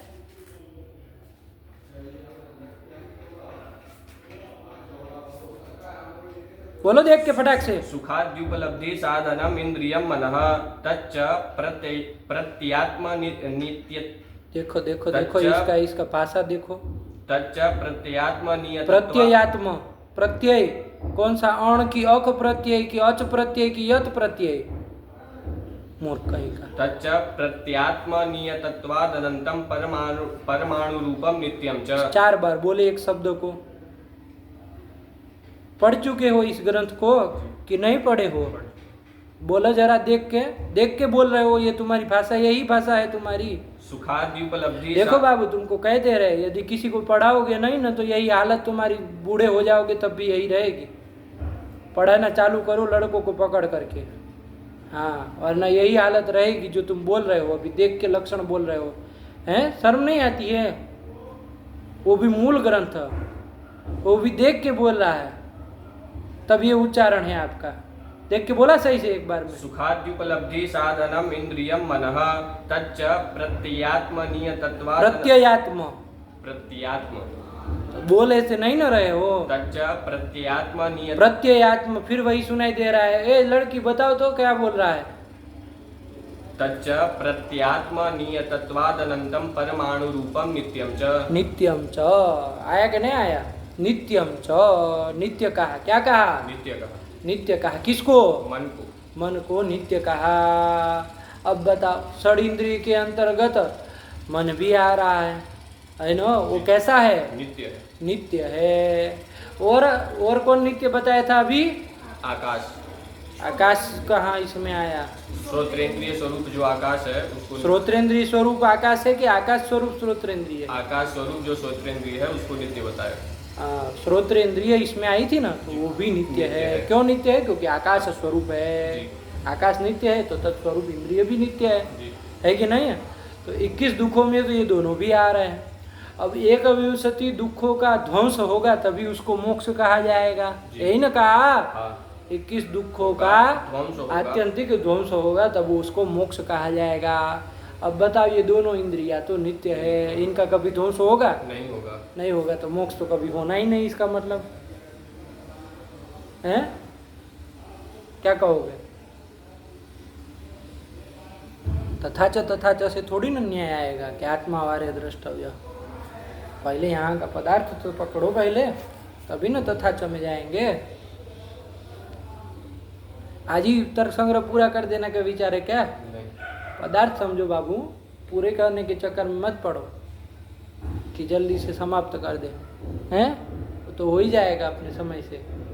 अपना पदार्थ समझो कि क्या है क्या नहीं है। बोला हो पाएगा? नहीं हो पाएगा। अरे 1 दुखों के अंतर्गत 2 तो ऐसे आ गए जो नित्य है, तो उसका ध्वंस कहाँ से होगा? और ध्वंस नहीं होगा तो मोक्ष कहाँ से होगा? बड़ी विचित्र बात। आया कि नहीं आया? तो ध्यान रखना बाबू, ये जो मन है बाबू, वो मन स्वरूपतः दुख नहीं है। अपने आप में वो दुख क्या है? मन क्या दुख है? अरे वो मन कब दुख बनता है? जब उसका शरीरावच्छिन्न आत्मा के साथ संयोग होता है। अरे आत्मा के साथ आत्ममन संयोग होता है तभी ना वो ज्ञान कराएगा। आत्ममन संयोग होने बिना मन के द्वारा कोई ज्ञान होने वाला है क्या? नहीं होने वाला है, नहीं होने वाला है। तो मन जो है वो स्वरूपतः अपने आप में कोई दुख नहीं है। मन को क्या दिक्कत है? मन क्या दुख है? क्यों दुख है? वो मन दुख तभी है जब उसका शरीरावच्छिन्न आत्मा के साथ संयोग हो, तभी ना वो दुख है। समझे कि नहीं समझे? जो शरीरावच्छिन्न आत्म संयुक्त जो मन है वो दुख है। समझ में आ रही बात? मन दुख है तो कैसा? स्वरूपतः मन दुख नहीं है, शरीरावच्छिन्न आत्म संयुक्त मन दुख है। आया कि नहीं? तो जब शरीर का ध्वंस हो जाएगा तो शरीरावच्छिन्न आत्मा नहीं रहेगी, शरीरावच्छिन्न आत्मा नहीं रहेगी तो उससे संयुक्त मन भी नहीं होगा, तो दुख ध्वंस इस तरह से हो जाएगा। मन का ध्वंस इस रूप में कहना चाह रहे हैं। मन का ध्वंस तो वैसे होना ही नहीं, वो तो नित्य है, उसका ध्वंस तो होना ही नहीं है, तो उसका ध्वंस तो मोक्ष कैसे होगा फिर? तो वो मन जो दुख कह रहे हैं उसको ध्यान से पहले समझो कि मन दुख है तो कौन कैसे मन दुख है? शरीरावच्छिन्न आत्म संयुक्त मन जो है वो दुख है, वरना स्वाभाविक रूप से मन क्यों दुख है ना? वो दुख नहीं है। आयक ने शरीरावच्छिन्न आत्म संयुक्त मन जो है वो दुख है। आयक ने जब शरीर का नाश हो जाएगा तो शरीरावच्छिन्न आत्म संयुक्त मन रहेगा क्या? नहीं रहेगा, तो नाश हो गया, ध्वंस हो गया उस मन का, एतादृश मन का ध्वंस हो गया, विशिष्ट मन का ध्वंस हो गया। हो गया कि नहीं हो गया? इस रूप से उसका ध्वंस कहना चाह रहे हैं। आया कि नहीं? ऐसे ही श्रोत्रेंद्रिय में समस्या थी, श्रोत्रेंद्रिय भी आकाश स्वरूप होने के कारण नित्य थी, तो उसका भी ध्वंस नहीं होगा, तो मोक्ष कैसे होगा ये प्रश्न था ना। तो यहाँ पर क्या कहोगे कि आकाश जो है वो कोई भी आकाश को श्रोत्रेंद्रिय कहते हैं क्या? नहीं। कर्ण शस्कुल्यवच्छिन्न जो आकाश है वही ना श्रोत्र है। कर्ण शस्कुल्य यहाँ भी, वरना तो घटावच्छिन्न आकाश है वो श्रोत्र है क्या? नहीं। पटावच्छिन्न आकाश श्रोत्र है क्या? नहीं।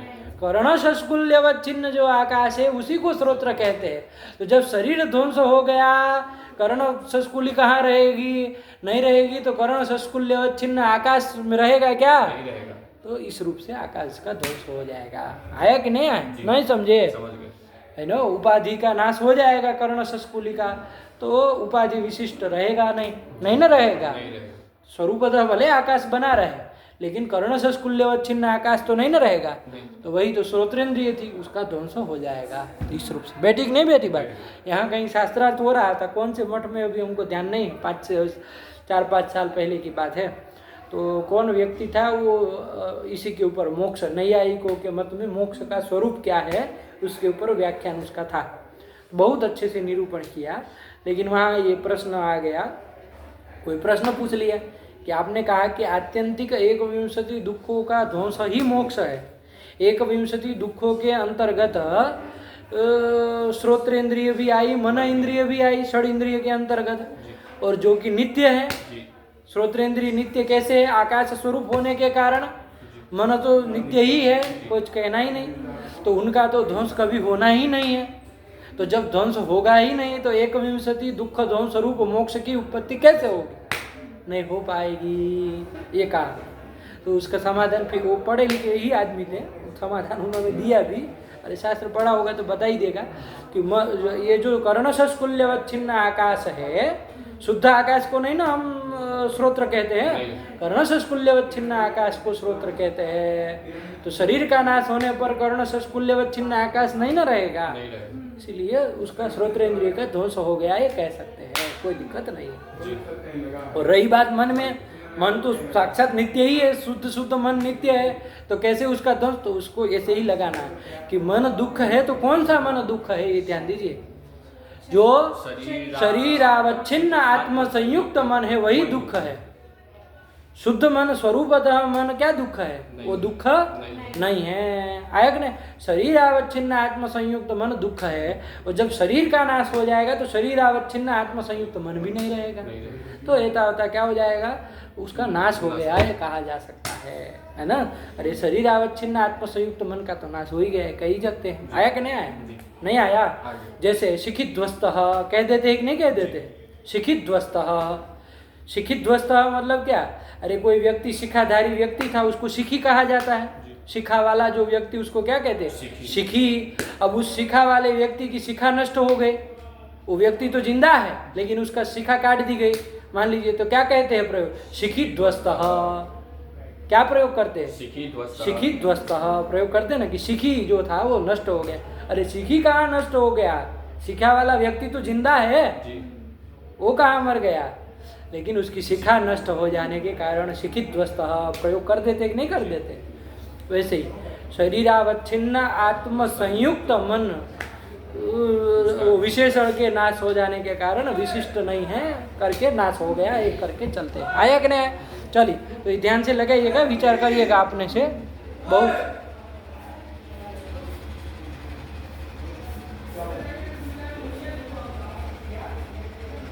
आ गया?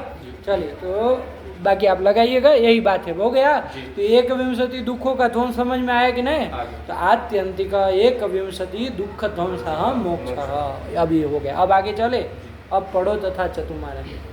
तथा च आत्मा वारे द्रष्टव्यः श्रोतव्यो मंतव्यो निधिध्यासितव्यः इति श्रुतेः इति श्रुतेः आत्मज्ञान साधन निदिध्यासन मनन साधनत्वं पदार्थ ज्ञाने संजाघटीति। आया कि नहीं? हैं? जी। क्या कह रहे हैं? तथा च आत्मा वारे द्रष्टव्यः श्रोतव्यो मंतव्यो निदिध्यासितव्यः, ये श्रुति वाक्य है। कहाँ की श्रुति है? कहाँ की श्रुति है? बृहदारण्य की, छांदोग्य की है। देखो कहाँ की है, उसमें देखो कहाँ की श्रुति। नेट की तैयारी करते हैं, बताओ। आत्मा वारे द्रष्टव्य इतनी प्रसिद्ध श्रुति है, पता नहीं है कि यहाँ की श्रुति है। आत्मा वा अरे द्रष्टव्य, देखना चलो, हमको लग रहा है बृहदारण्य की, बृहदारण्य उपनिषद की है। आत्मा इतनी प्रसिद्ध श्रुति है, बताओ क्या तैयारी कर रहे हो नेट की। आत्मा वारे द्रष्टव्य श्रोतव्यो मंतव्यो निदिध्यासितव्य, क्या है इस श्रुति का अर्थ? ध्यान से समझो पहले। वहाँ पर अब जब कहाँ की है ये नहीं पता है, तो कौन किसको कह रहा है ये भी नहीं पता होगा, स्वाभाविक बात कि कौन किसको अरे वहाँ उपनिषद में संवाद चल रहा है ना, कोई किसी को कह रहा है। क्या याज्ञवल्क्य, देखो इसको मैत्रेयी को कह रहे हैं। हाँ चलो देखना ध्यान से, अरे पता होना चाहिए संवाद आगे पीछे का, कौन किसको कह रहा है। तो जो ऋषि है वो अपनी पत्नी को किसी स्त्री को कह रहे हैं, देख लीजिएगा क्या है। अब हम कुछ नाम लेके नहीं कह रहे है ना, क्योंकि आप लोगों में आत्मविश्वास इतना झलक नहीं रहा है, तो इसमें तुक्के मारना सही नहीं है। ध्यान रखिएगा, कोई ऋषि जो है वो किसी को उद्देश्य करके कह रहे हैं कि आत्मा, अरे आत्मा द्रष्टव्य, अरे मैत्रेयी चाहे अरे गार्गी जो भी है, आत्मा द्रष्टव्य, आत्मा का ज्ञान करना चाहिए, आत्मज्ञान करना चाहिए, है ना।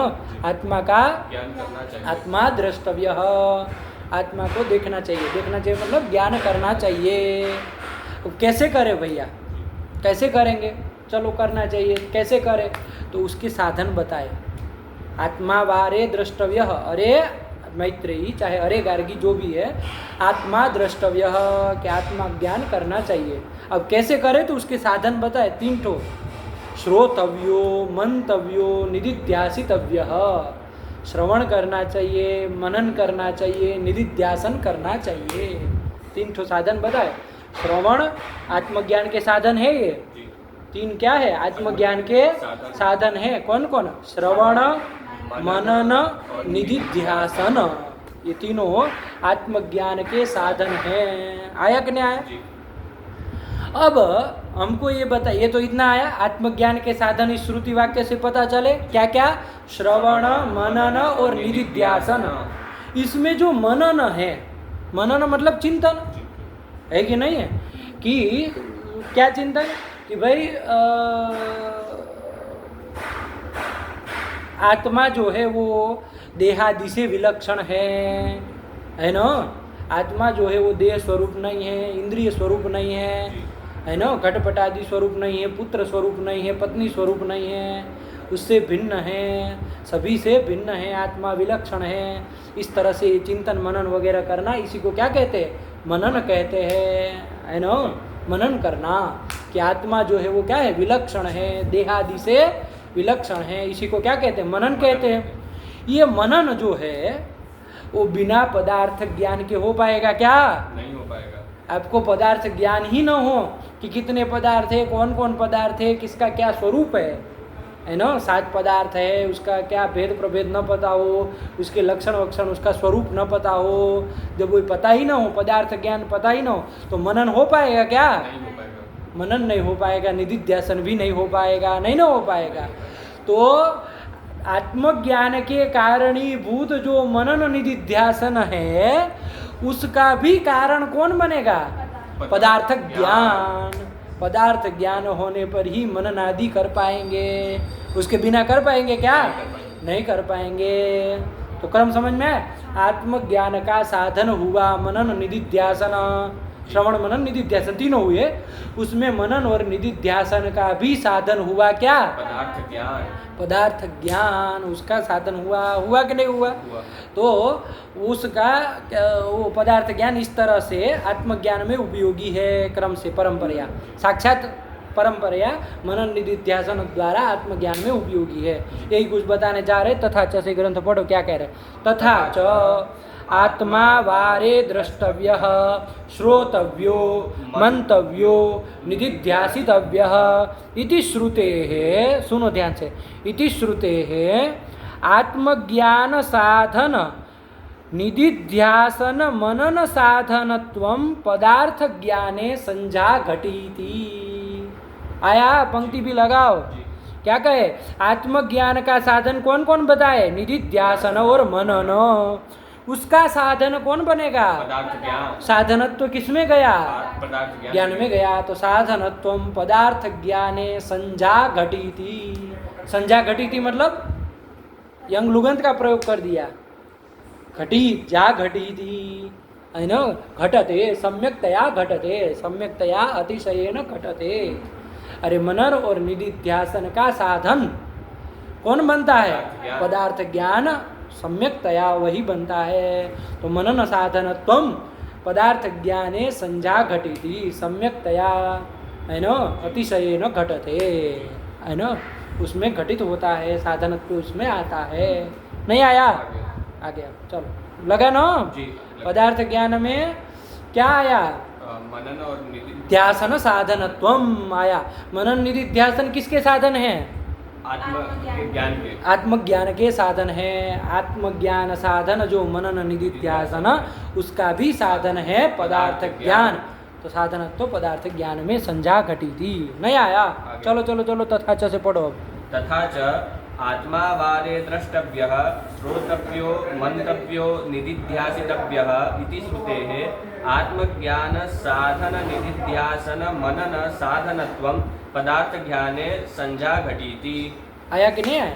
एवंच तत्वज्ञाने सति शरीर पुत्रादौ आत्मत्व स्वीयत्वाभिमान रूप मिथ्या ज्ञानस्य नाशः तेन दोषाभावः तेन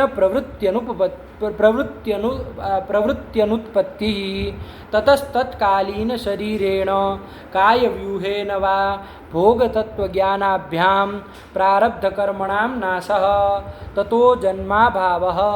ये क्रम बताया। देखो क्यों ये सब बता रहे? क्या कहा था उन्होंने कि पदार्थ ज्ञानस्य परम प्रयोजनम मोक्षः। तो वो किस तरह से होगा उसका क्रम बता रहे हैं कि देखो पदार्थ ज्ञान होने पर ये होगा, इसके बाद ये होगा, इसके बाद ये होगा और अंततो गत्वा मोक्ष होगा। आत्यंतिक एकविंशति दुख ध्वंस होगा। आया कि नहीं आया? तो क्रमशः बता रहे हैं। क्योंकि साक्षात तो पदार्थ ज्ञान होने से साक्षात मोक्ष हो जाएगा क्या? नहीं। छात्र पदार्थ जान लिए, द्रव्य गुण कर्म सामान्य विशेष समवाय अभाव, तो मोक्ष हो जाएगा? क्रमशः होगा, परंपरा होगा। तो कैसे क्रम से हो रहा है? तो उसी को क्रम से बता रहे हैं। तो ध्यान से क्रम के ऊपर ध्यान दो, है ना? कैसे होगा? एवंच तत्व ज्ञाने सति मतलब पदार्थ ज्ञाने सति, पदार्थ का ज्ञान हो जाने पर सबसे पहले क्या होगा? शरीर पुत्रादौ आत्मत्व स्वीयत्वाभिमान रूप मिथ्या ज्ञानस्य नाशः। मिथ्या ज्ञान का नाश हो जाएगा। क्या हो जाएगा? मिथ्या ज्ञान का, भ्रम ज्ञान का नाश हो जाएगा। तत्व ज्ञान होने पर, पदार्थ ज्ञान होने पर मिथ्या ज्ञान का नाश हो जाएगा। वो मिथ्या ज्ञान किम स्वरूप है? मिथ्या ज्ञान कैसा है? तो उसको उन्होंने समझाया। मिथ्या ज्ञान कैसा है? तो मिथ्या ज्ञान है कि जैसे हमको शरीर में ही आत्मत्व का ज्ञान वो हो रहा है कि शरीर ही आत्मा है।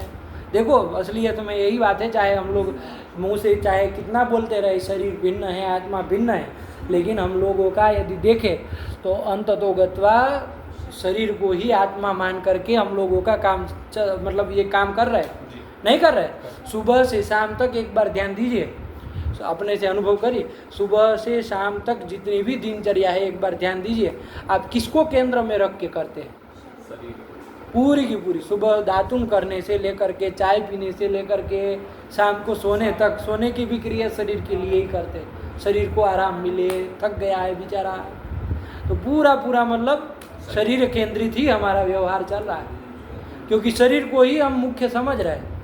चाहे भले कितना हम बोलते रहे, मुंह से तो बोलते हैं शरीर भिन्न है, आत्मा भिन्न है ना, चूँकि पढ़ चुके हैं, है ना, शास्त्रों की भाषा, तो वाणी का विषय तो बन गया है, लेकिन वस्तुतः बोध नहीं हुआ है कि शरीर से विलक्षण आत्मा है। क्योंकि यदि हो गया हो ना, तो आत्मा जो है वो आत्म परिष्कार के लिए, आत्मज्ञान के लिए यत्न करे, ज़्यादा से ज़्यादा समय उसके लिए बताए, इसके लिए नहीं, है ना। सुबह दातुन से लेकर के सारा का सारा काम देखो ना, दातुन करे, नहाए, नाश्ता किए, सारा शरीर के लिए हो रहा है। कपड़ा बढ़िया बढ़िया खरीद के पहने हुए हैं, अच्छे फोटो आए, जो भी करना है ना, वो सब किसके लिए? शरीर के लिए। अच्छा खाना पीना मिले, अच्छी व्यवस्था मिले, एसी मिले, उसके लिए भी दिन भर जो काम करते हैं कार्य क्षेत्र में जाकर, क्यों करते हैं? इसीलिए ना, सुख सुविधा के लिए। वो सुख सुविधा से लाभ किसको है? शरीर को। पूरा का पूरा काम उसी के लिए हो रहा है ना।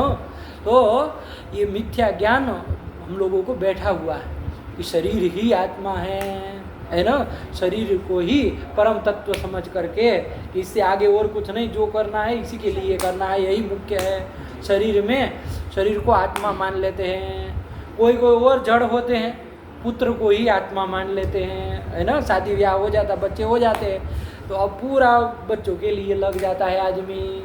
पुत्र को आत्मा मान करके, पुत्र ही आत्मा है, पत्नी ही आत्मा है, ये मान करके पूरा व्यवहार करता है कि नहीं करता है? तो ये क्या है? मिथ्या ज्ञान है। जो आत्मा नहीं है, अनात्मा है।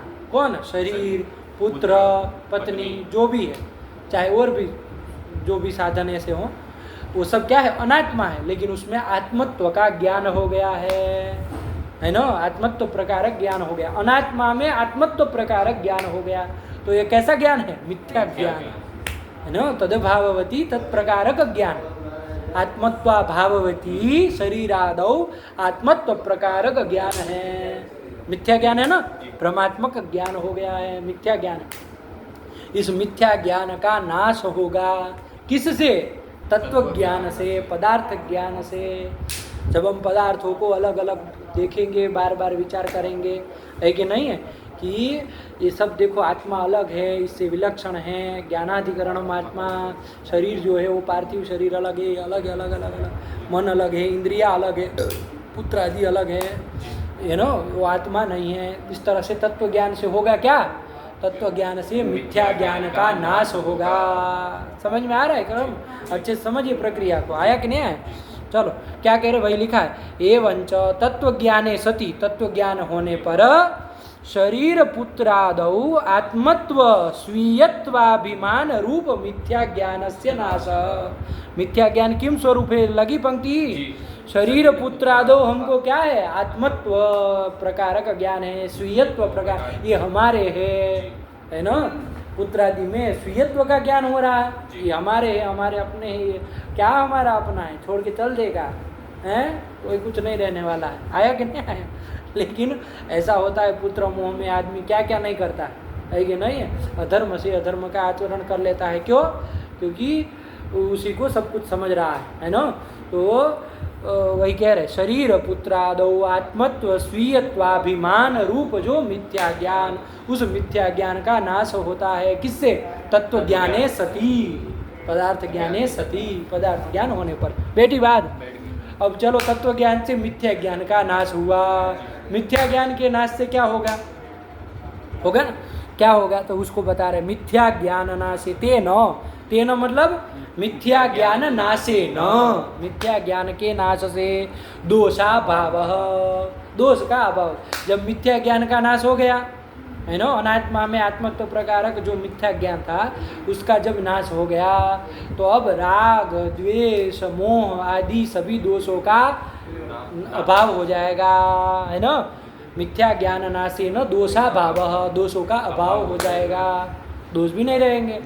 अरे जब पता चल गया कि ये शरीर आत्मा नहीं है, ये पत्नी पुत्र आदि जो है वो आत्मा नहीं है, अपने नहीं है, स्वीयत्व प्रकार ज्ञान नष्ट जब हो जाएगा, मिथ्या ज्ञान का नाश हो जाएगा, तो अब राग नहीं ना रहेगा, शत्रुओं में द्वेष नहीं रहेगा, है ना, कहीं मोह नहीं रहेगा। तो ये राग द्वेष मोह आदि जो भी दोष है उसका क्या हो जाएगा, अभाव हो जाएगा। और जैसे ही राग द्वेष मोह इन दोषों का क्या हो जाएगा, अभाव हो जाएगा, उससे क्या होगा, तो आगे कह रहे हैं ते न, मतलब दोषा भावे न, दोषा भाव राग आदि दोषों का अभाव हो जाने से क्या होगा, प्रवृत्ति अनुत्पत्ति ही, प्रवृत्ति की अनुत्पत्ति हो जाएगी। अब प्रवृत्ति नहीं होगी, कर्मों में क्यों प्रवृत्ति हो, जब राग द्वेष आदि नहीं रहे, अरे राग के कारण ही तो प्रवृत्त होता है पुरुष, किसी चीज में राग है तभी ना उसमें प्रवृत्त, उसके लिए प्रवृत्त होता है, द्वेष है तो उसके लिए निवृत्त जो भी करता है ना, उसके अहित करना जो करेगा। लेकिन प्रवृत्ति जो भी होती है वो राग द्वेष आदि मोह के कारण ही होती है। तो जब दोषों का अभाव हो गया तो दोष के अभाव से क्या हो जाएगी, प्रवृत्ति की अनुत्पत्ति, मतलब अब प्रवृत्ति नहीं होगी, नए कर्म करने में प्रवृत्ति नहीं होगी। आया कि नहीं, प्रवृत्ति धर्मजन्य चाहे अधर्मजन्य किसी भी कर्मों के प्रवृत्ति नहीं होगी, प्रवृत्ति की अनुत्पत्ति हो गया। आया, तेन प्रवृत्ति अनुत्पत्ति ही हो गया।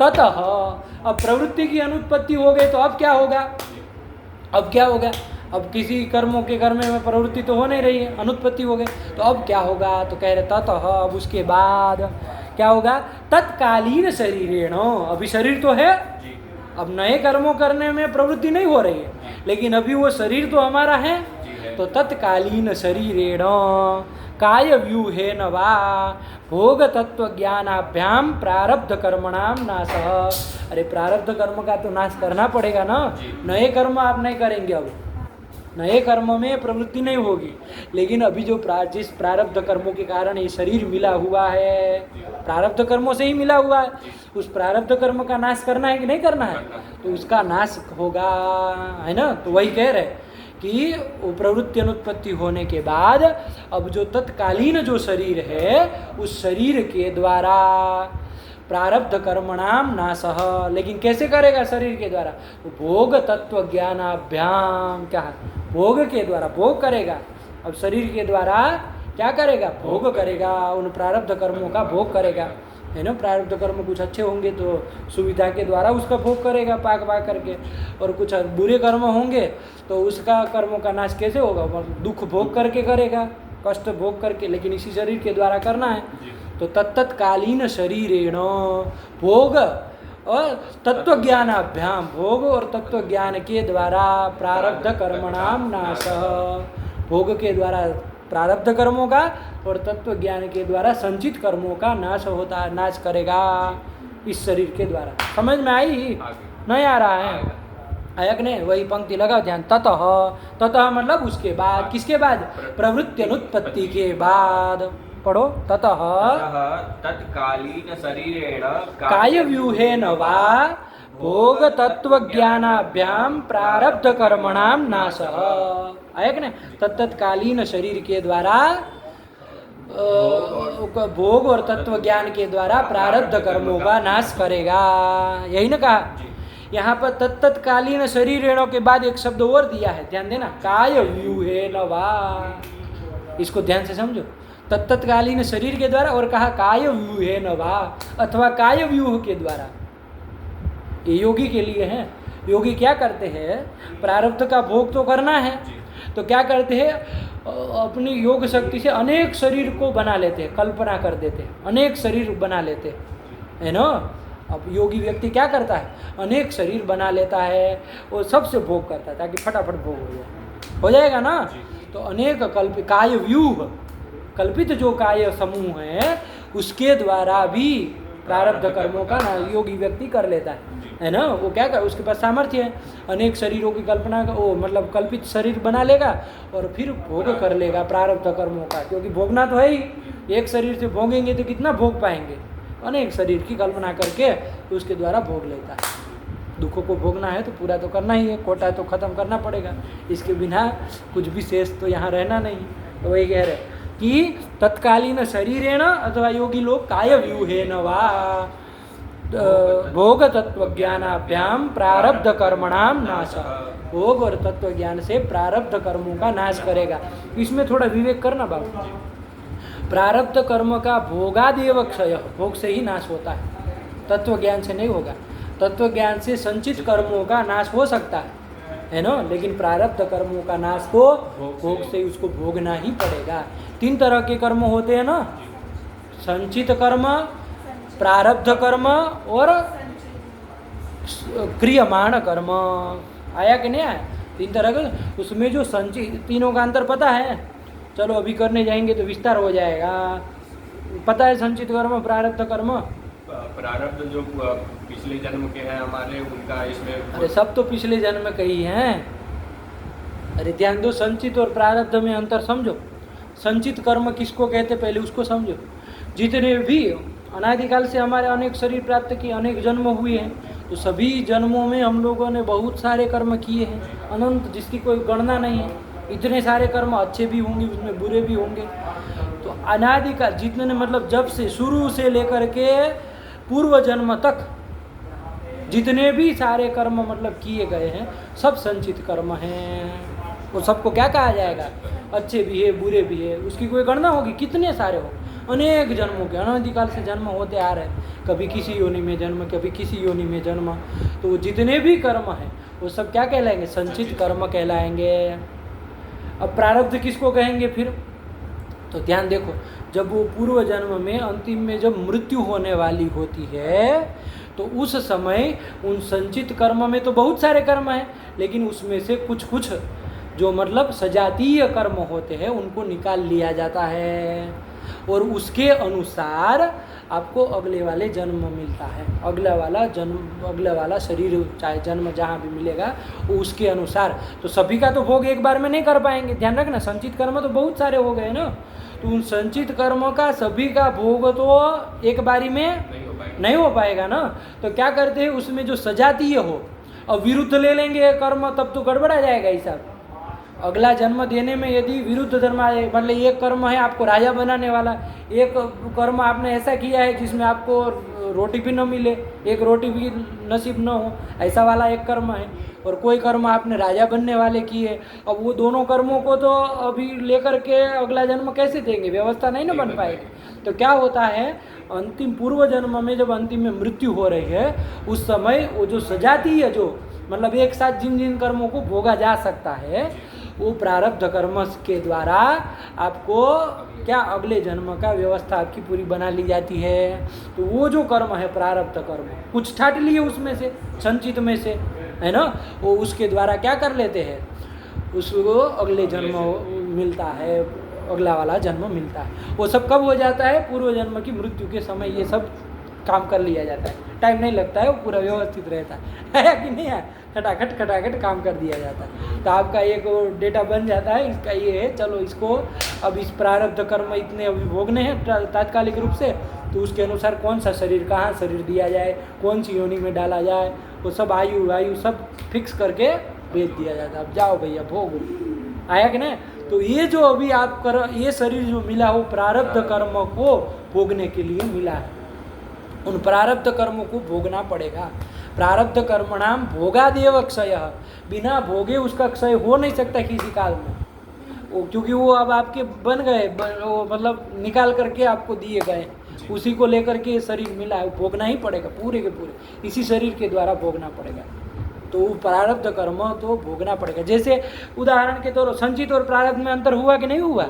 ये दोनों में अंतर ध्यान से समझिएगा, है ना। जैसे कोई माली है, बगीचे में बहुत सारे फूल उगाता है, ये करता है, तो हर रोज सुबह जाके बगीचे में देखता है, जो जो फूल खिल गए हो तो उसको तोड़ के निकाल के बाजार में बेचने के लिए ले जाएगा। बहुत सारे ऐसे हुए होते हैं जो अभी मतलब अच्छे से खिले हुए नहीं हैं, तो उनको छोड़ देता, भैया चलो कल बाद में देखेंगे, अभी इनको तोड़ लिया जा। आया कि नहीं?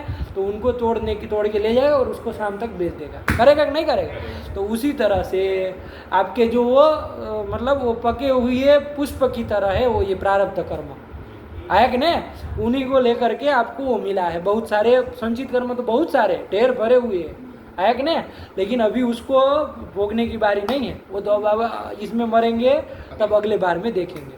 आया कि नहीं आया कि भाई अब कहाँ है, कौन कौन फिर प्रारब्ध कर्म बनेगा, उसके अनुसार फिर अगला जन्म मिले, ऐसे क्रम चलता रहता। तो कहने का तात्पर्य प्रारब्ध कर्मणाम भोगादेव क्षय, भोगना ही पड़ेगा, चाहे कहीं भाग जाइए आप, है ना।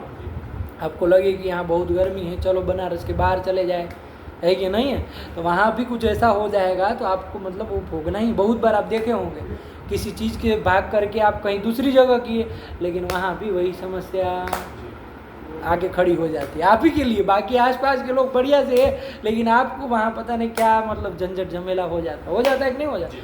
या तो तभी नहीं भोगोगे तो वो बाकी रहेगा, भाग भोगोगे आके फिर तब कभी ना कभी वो तो भोगना ही पड़ेगा। जितना लिखा है वो पूरा करना है। प्रारब्ध कर्मणाम भोगादेव क्षय, जो संचित कर्म है उनका तत्व ज्ञान के द्वारा नाश हो जाता है ना। तत्व ज्ञान के द्वारा संचित कर्म का नाश हो जाता है, लेकिन प्रारब्ध कर्म का नाश वो तत्व ज्ञान से भी नहीं, भोग से ही होता है। यहाँ पर जो पंक्ति लिखी उसी को हम स्पष्ट कराना चाह रहे हैं। भोग तत्व ज्ञानाभ्याम प्रारब्ध कर्मणाम नाश, वहाँ थोड़ा ध्यान देना कि भोग के द्वारा प्रारब्ध कर्मों का नाश होगा, तत्व ज्ञान के द्वारा संचित कर्मों का नाश हो जाएगा, है ना। तो चलिए अब बस ये थोड़ा विवेक रखिएगा, है ना, खिचड़ी मत पका देना दोनों का। चलो तो अब प्रवृत्ति अनुत्पत्ति के बाद की पढ़ो, क्या कहा था।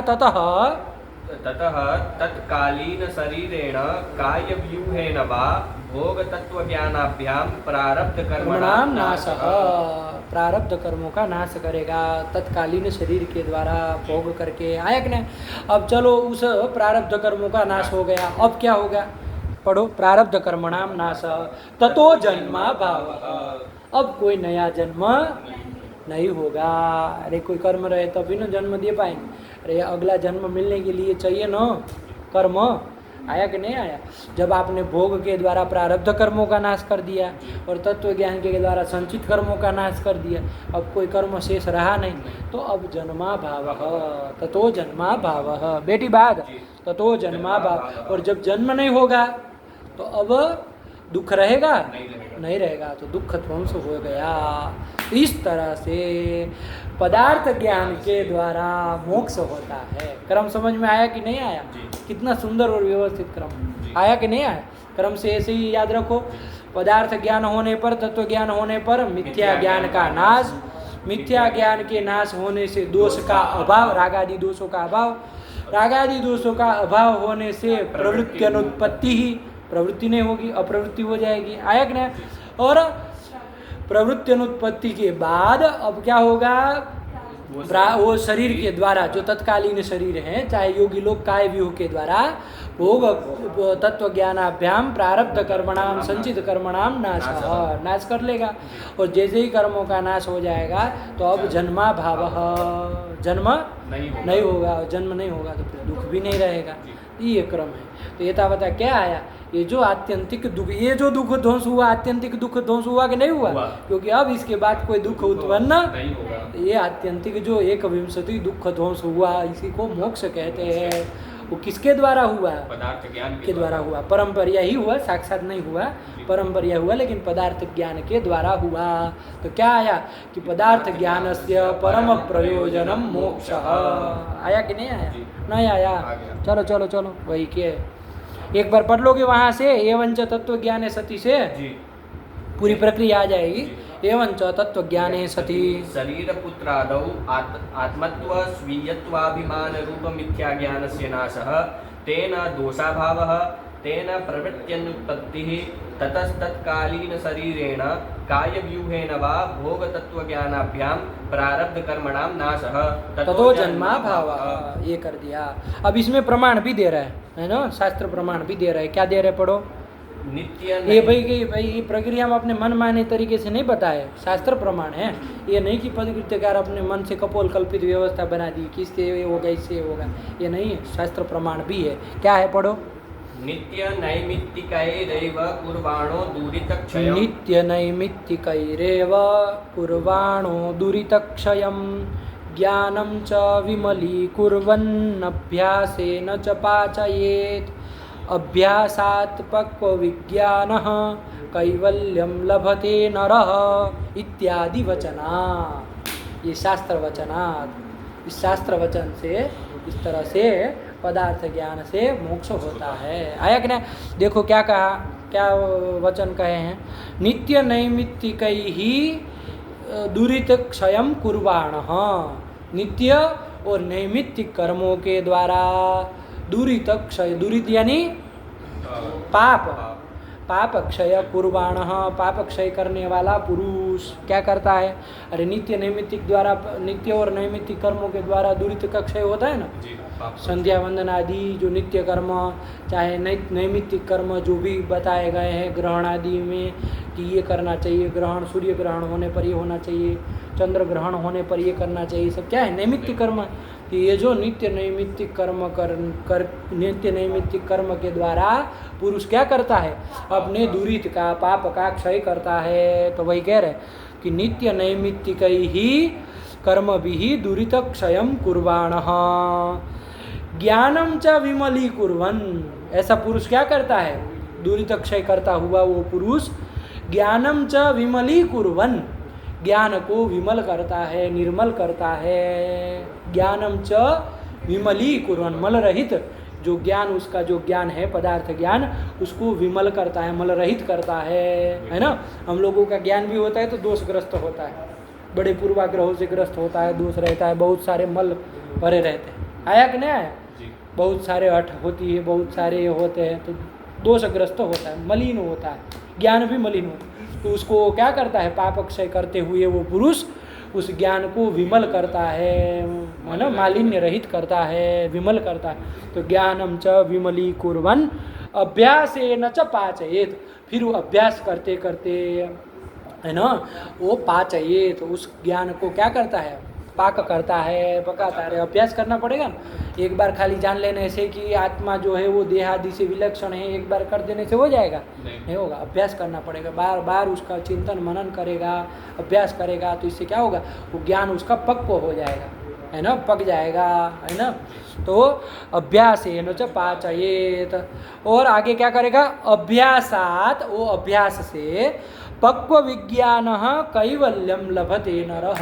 पक्व विज्ञान, अब जब अभ्यास बार बार किया तो उसका विज्ञान क्या हो गया? पक्व हो गया, है ना। तो पक्व विज्ञान नरः, पक्व विज्ञान बहुरी है, पक्व विज्ञान, पक्वम विज्ञानम यस्य, जिसका ज्ञान पक्व हो गया है, पक गया है ना, मतलब निर्मल हो गया, एकदम पक्व हो गया है। तो ऐसा जो नरः, पक्व विज्ञान नरः कैवल्यम लभते, वो कैवल्य को, मोक्ष को प्राप्त करता है, ये कहा गया है ना।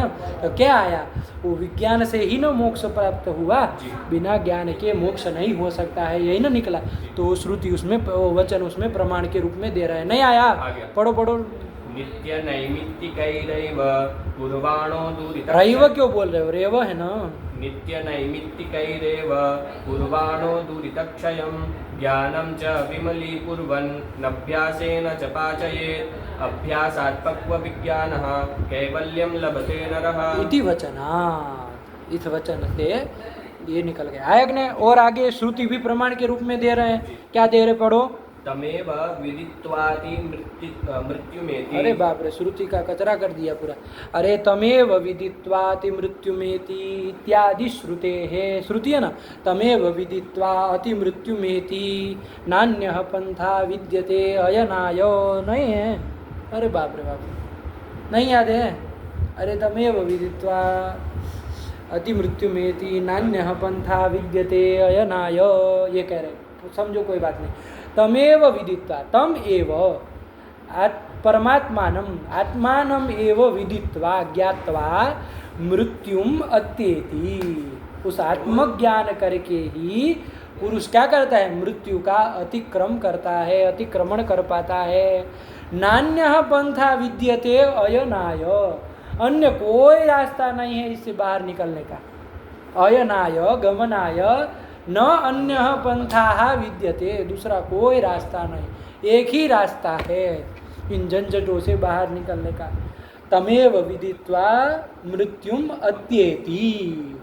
तमेव, तमेव मतलब आत्मानम एव, परमात्मानम एव विदित्वा, ज्ञात्वा, आत्मज्ञान करके ही, परमात्म ज्ञान करके ही क्या मृत्युम अत्येति, मृत्यु का अतिक्रमण कर सकता है, ये श्रुति ने भी कहा। तो श्रुति भी प्रमाण हो गए कि नहीं हो गए कि ज्ञान से ही इस मृत्यु का अतिक्रमण हो पाएगा, मतलब मोक्ष हो पाएगा।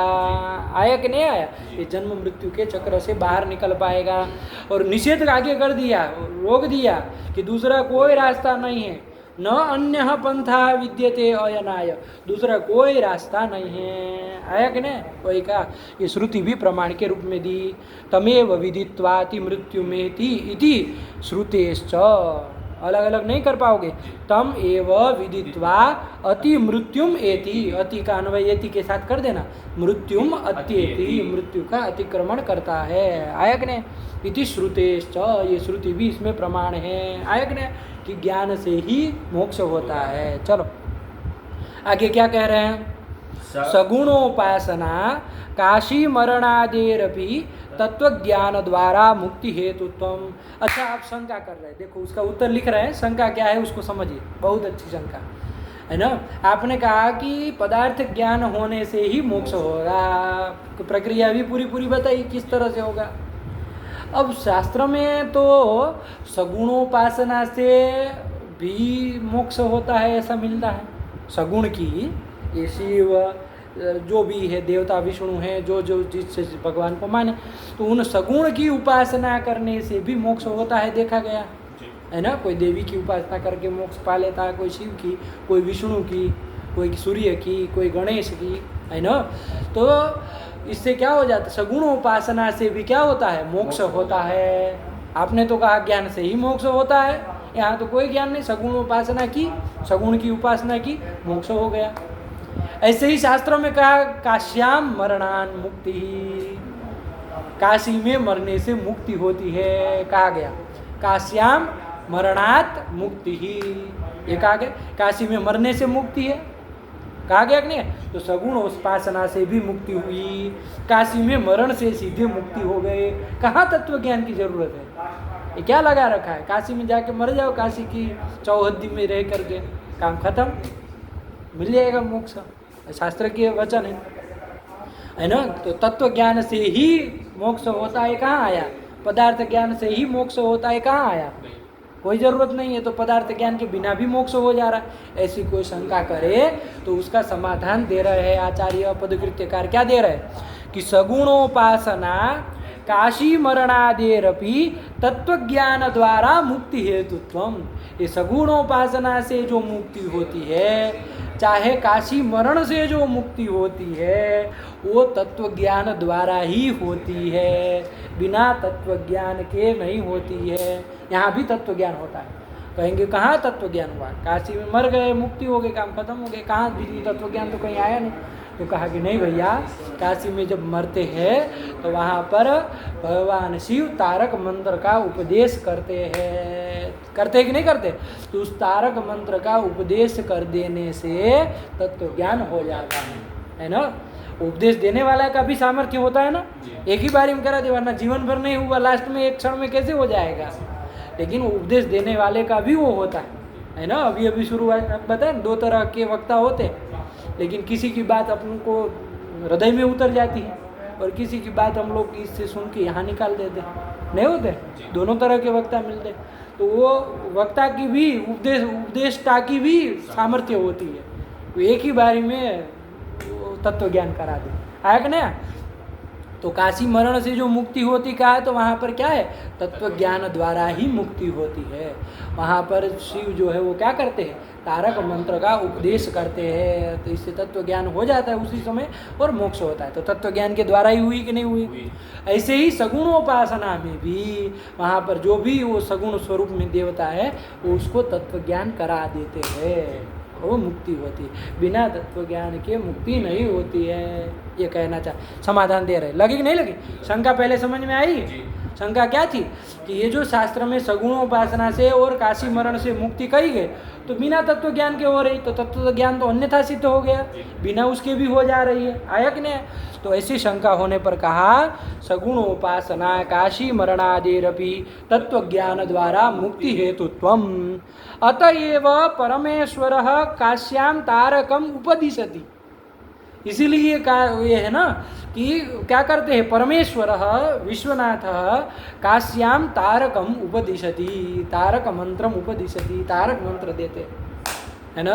तो क्यों देते हैं, वरना यदि काशी मरने से ही मुक्ति हो जाती तो तारक मंत्र देने की क्या जरूरत है, कोई जरूरत नहीं, नहीं ना कोई जरूरत है, कोई जरूरत नहीं। क्यों देते हैं, तत्व ज्ञान कराने के लिए, ताकि इसकी बच्चे की मृत्यु हो, मुक्ति हो जाए, मुक्ति मर तो गया ही है, तभी दे रहे, मोक्ष हो जाए, है ना, इसका मोक्ष हो जाए, है ना, वही कह रहे। अतएव परमेश्वर काश्याम तारकम उपदिशति इति सारम, यही इसका सार है पूरे का। आया कि नहीं? हाँ, पदार्थ ज्ञान से क्या निकला ये तावता पूरे से कि पदार्थ ज्ञान का परम प्रयोजन मोक्ष है, वो प्रक्रिया भी पूरी इन्होंने बताई। और मोक्ष क्या है उसका स्वरूप भी बहुत अच्छे से हम लोगों ने विचार किया, कोई दिक्कत नहीं ना। इति सारम, इसी के साथ हमारे पदकृत्य की परिसमाप्ति हो रही है। अंतिम में पदकृत्यकार एक श्लोक लिख रहे हैं, अंतिम मंगल, है ना। अरे ग्रंथ के आदि में भी मंगल किया जाता है, ग्रंथ के अंतिम में भी मंगल किया जाता है, मध्य में भी किया जाता है, बहुत ग्रंथों में मध्य में भी मिलता है। लेकिन यहाँ पर पदकृत्यकार अपनी टीका का समापन करते समय वापिस मंगलाचरण कर रहे हैं। शुरुआत में तो मंगलाचरण किया था ना, शुरुआत में क्या किया था, श्री गणेशम नमस्कृत्य पार्वती शंकरम परम मया चंद्र पदकृत्यकम यस्मादिदकरम नाम उपकारकम तस्माद्धितकरम वाक्यम वक्तव्यम विदुषा सदा। ये तो शुरुआत में किए थे। अब ग्रंथ के अंतिम में पदकृत्यकार मंगल कर रहे हैं। क्या कर रहे हैं, अब पढ़ो इसका। चक्रे चंद्रज सिंहो ही पदकृत्यमिदं शुभम परोपकार करणम माधवो वीक्षतामिदम, है ना। चक्रे चंद्रज सिंहो ही पदकृत्यमिदं शुभम, चंद्रज सिंह इदम शुभम पदकृत्यम चक्रे। चंद्रज सिंह मतलब मैं, क्या मैंने किया, चक्रे लिट लकार का प्रयोग है, चक्रे करोति नहीं कह रहे, चक्रे कर दिया, रच दी। क्या रच दिया, पदकृत्यम, पदकृत्य नामक टीका मैंने रचना कर दी। और वो कैसा है, शुभम, शुभ है ना, कल्याणकारी है। आया कि नहीं आया, वही कह रहे। चंद्रज सिंह पदकृत्यम इदम शुभम पदकृत्यम चक्रे। और कैसा है ये पदकृत्य, परोपकार करणम, परोपकार करने वाला है, छात्रों के ऊपर उपकार करने वाला है भी। हम लोग अब पढ़ के जब पूरी पढ़े हुए हैं तब समझ में आ भी रहा है कि नहीं आ रहा।